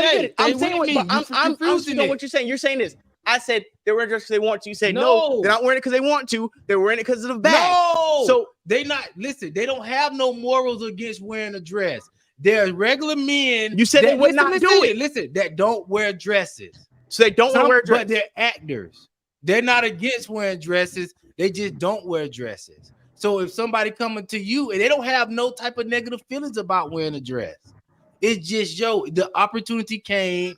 It's my job to be an actor. I'm being paid. And they say, yo, we'll offer you this much money. This is the role for Big Mama's house. Are you willing to take the role?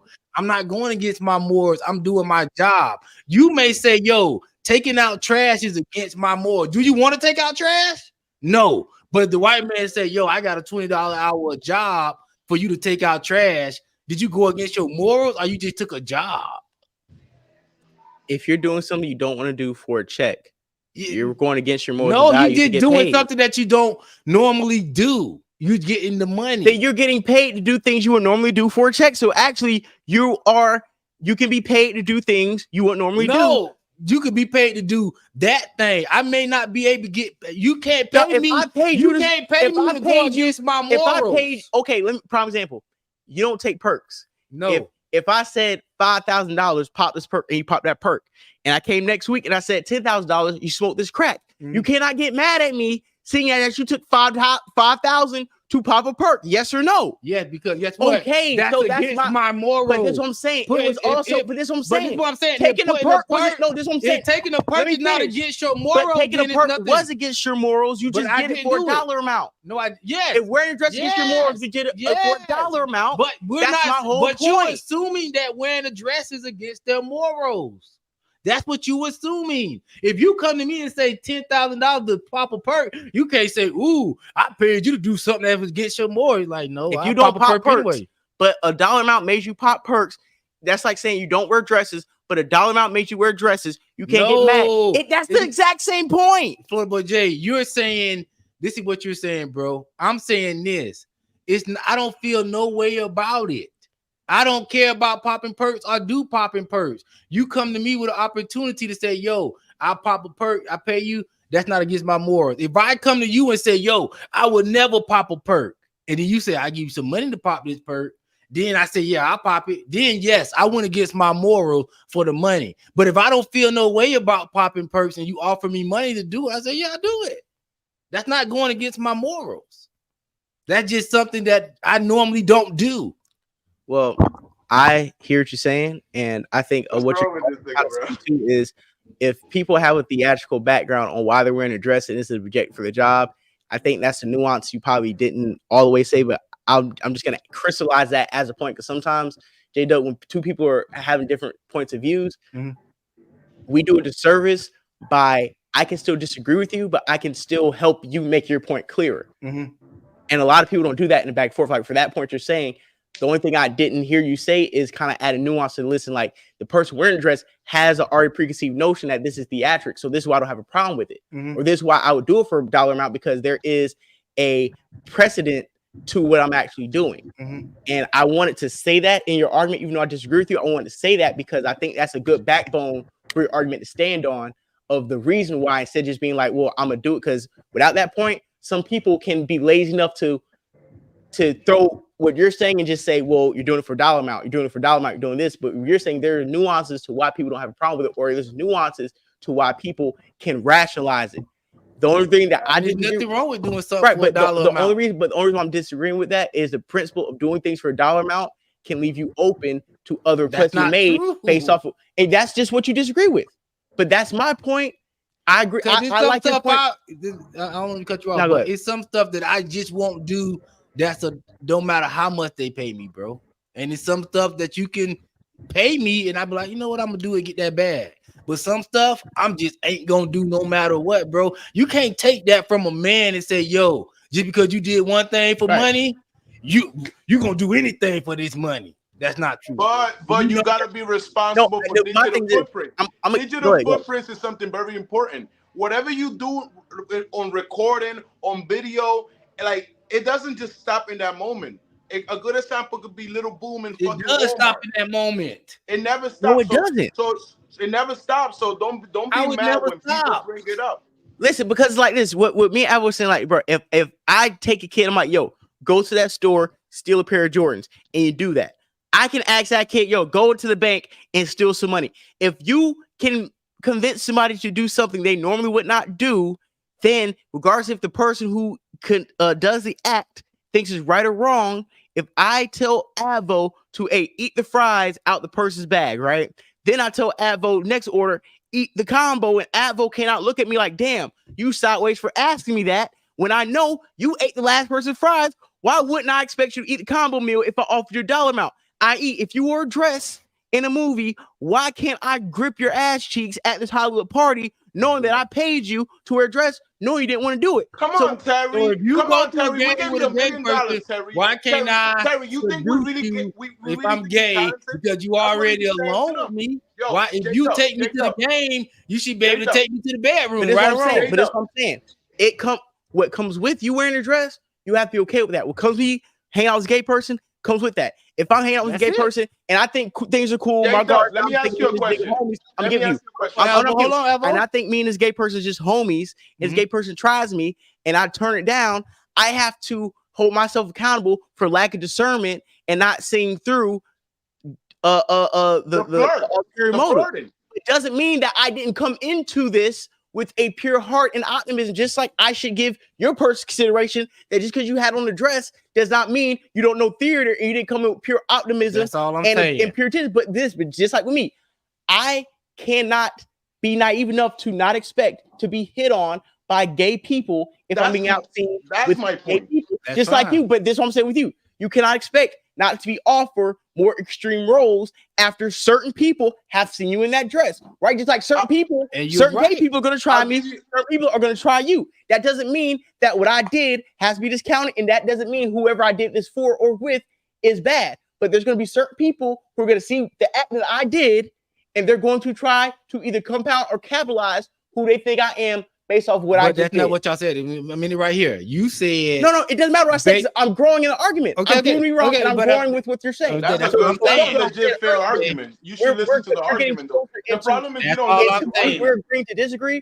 but we're understanding our point. That's all I'm saying. Just because I'm with that person, don't mean I could be tempted by other activities just because I do one activity. That's all I'm saying. That's cool. That's it. And Apple, go ahead because we're gonna wrap it up. After to wrap it up, it's like I'll give you a scenario that, like, let's say you go to a Hollywood party and you just a upcoming actor. You see a director. You know the director's gay. You know the director was married to a gay guy, right? Now the director meets you in a club and tells you, "Hey, I want you to work in one of my movies," right? You're not, as a man, you gotta identify this motherfucker flirted with me, right? Or this motherfucker, like, now if you take it to levels, like, you're gonna accept his movie, you're gonna put on a dress, and then when you in the fucking backstage and he try to kiss you, don't be surprised. He feels the other way. The director might feel like, we gave you $1 million for this. Like, but that's different. That's different from somebody saying, they get in trap. Okay, you we can't go back and forth. Let Avo's point.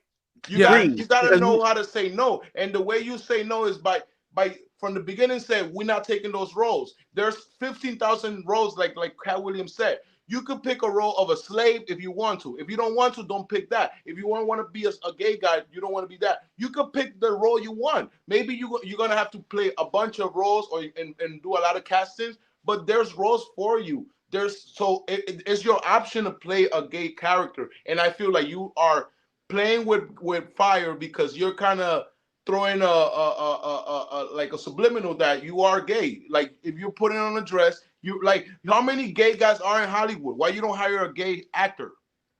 Why as a straight man got to play a gay guy? But it's not about the actor. It's about the person who could pull in the ticket sale. A random gay guy is not a big name as like Martin Lawrence, right? And I'll say this because we got to end the show, but I'll say this: I think what we can all agree on is that both acts come with perceptional consequences and can come with certain personal consequences of people perceiving you a certain way because you did this. And I think sometimes we don't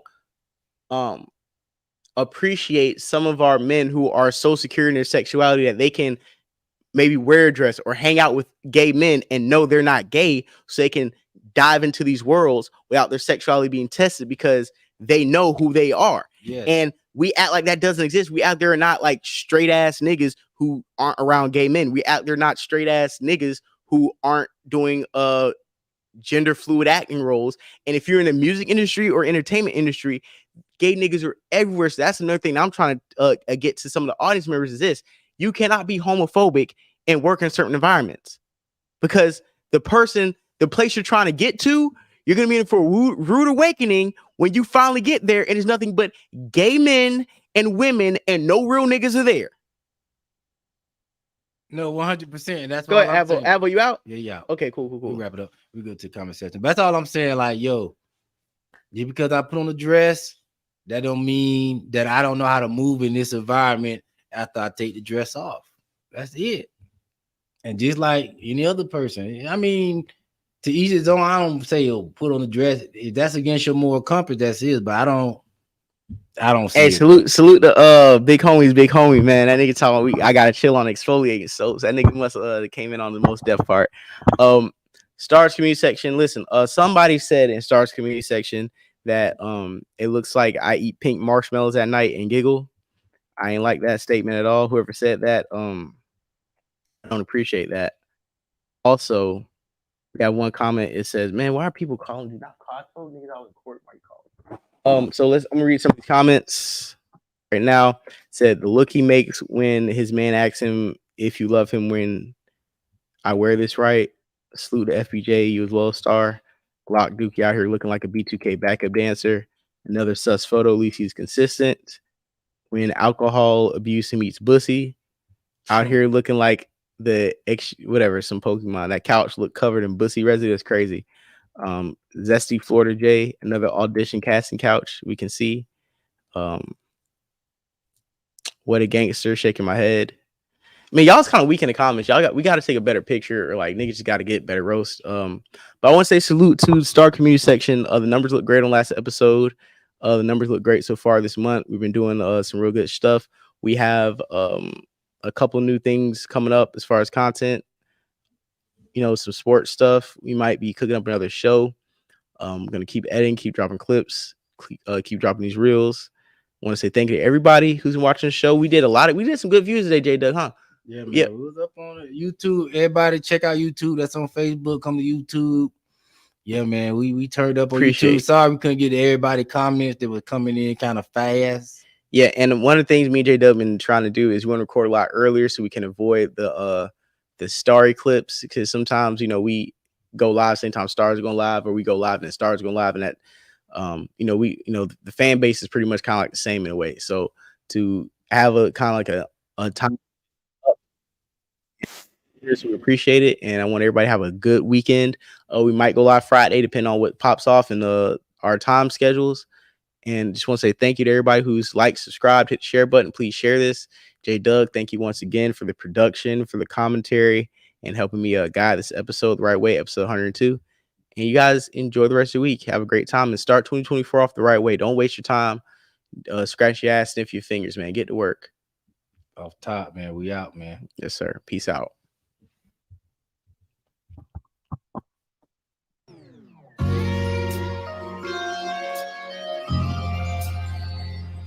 Okay. Yeah. Voice to Atlantis. Footsteps in the dark, part 1 and 2. Just landed a UFO back from a 5-grammer. Trying to explain like teaching a 5-year-old grammar, language barrier. My spirit is light with the weight of Thor's hammer. Eagle eye fly when the doves cry. I never knew a love like this before. Never grab a lion's tail, the digit scale is keeping scope. Stepped in fresh, killing niggas, I'm talking slicing throats. Blood splattered on your girl face, but she's smiling. Her facial expression acknowledged my perfect timing. Smelling like Versace, fresh coconut and watermelon. Mixed with some Zayu Bubba, niggas ain't never selling. Focused on the lesson, so if I lose, I'm never failing. Focused on the clues, the other side trying to tell me something. I can hear the whispers, I'm searching around like I'm key hunting. Russell Crowe, beautiful mind, baby, I'm number crunching. Top my bow with a crammer, keep nigga, I'm crop dusting. Tripping dollars hitting quick, I can feel the tears coming. Yeah.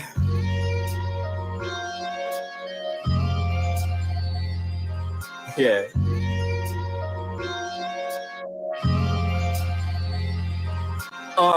Boys to Atlantis. Footsteps in the dark, part 1 and 2. Just part the UFO back from a 5-grammer. I don't do old women, nigga, come get your grandma. Edge of reality, holding on, Sylvester Stallone, cliffhanger. The sky was strawberry mango with a hint of lavender. She wanna try, nigga, like here comes a new challenger. Bring your A+ game, sweet, I don't fuck with amateurs. You can never drive the boat, but you can play the passenger. Flying space jets, dodging UFOs, this is Gallagher. Is it the game or the shoes, the 60s or motorsports? Master dose of pack that I'm smoking when I'm on the court. Blowing original Z and an original Z. 5% tit, nosy bitches still can't see. Is that Battlefield 3, 4, Modern Warfare 2? The OG version, not that new pack booth. Diamond with the goals, got a new strap too. This for the hustlers, keeping it G, making all the plays. Make sure you take a vacation to balance out the long days. Yay.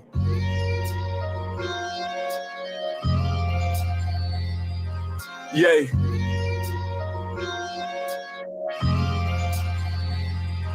Yay, another play, another day, another J. Another day, another play, another J. Another play. Check it, operation, get this money any way possible. Niggas going broke, into me it's not logical. Whether you got a pocket full of sacks or still in pocketbooks, stack it to the ceiling and vacation somewhere tropical. Smoking on that tropical, shit look like poison though. Damn a nigga high, don't even ask what it's going for.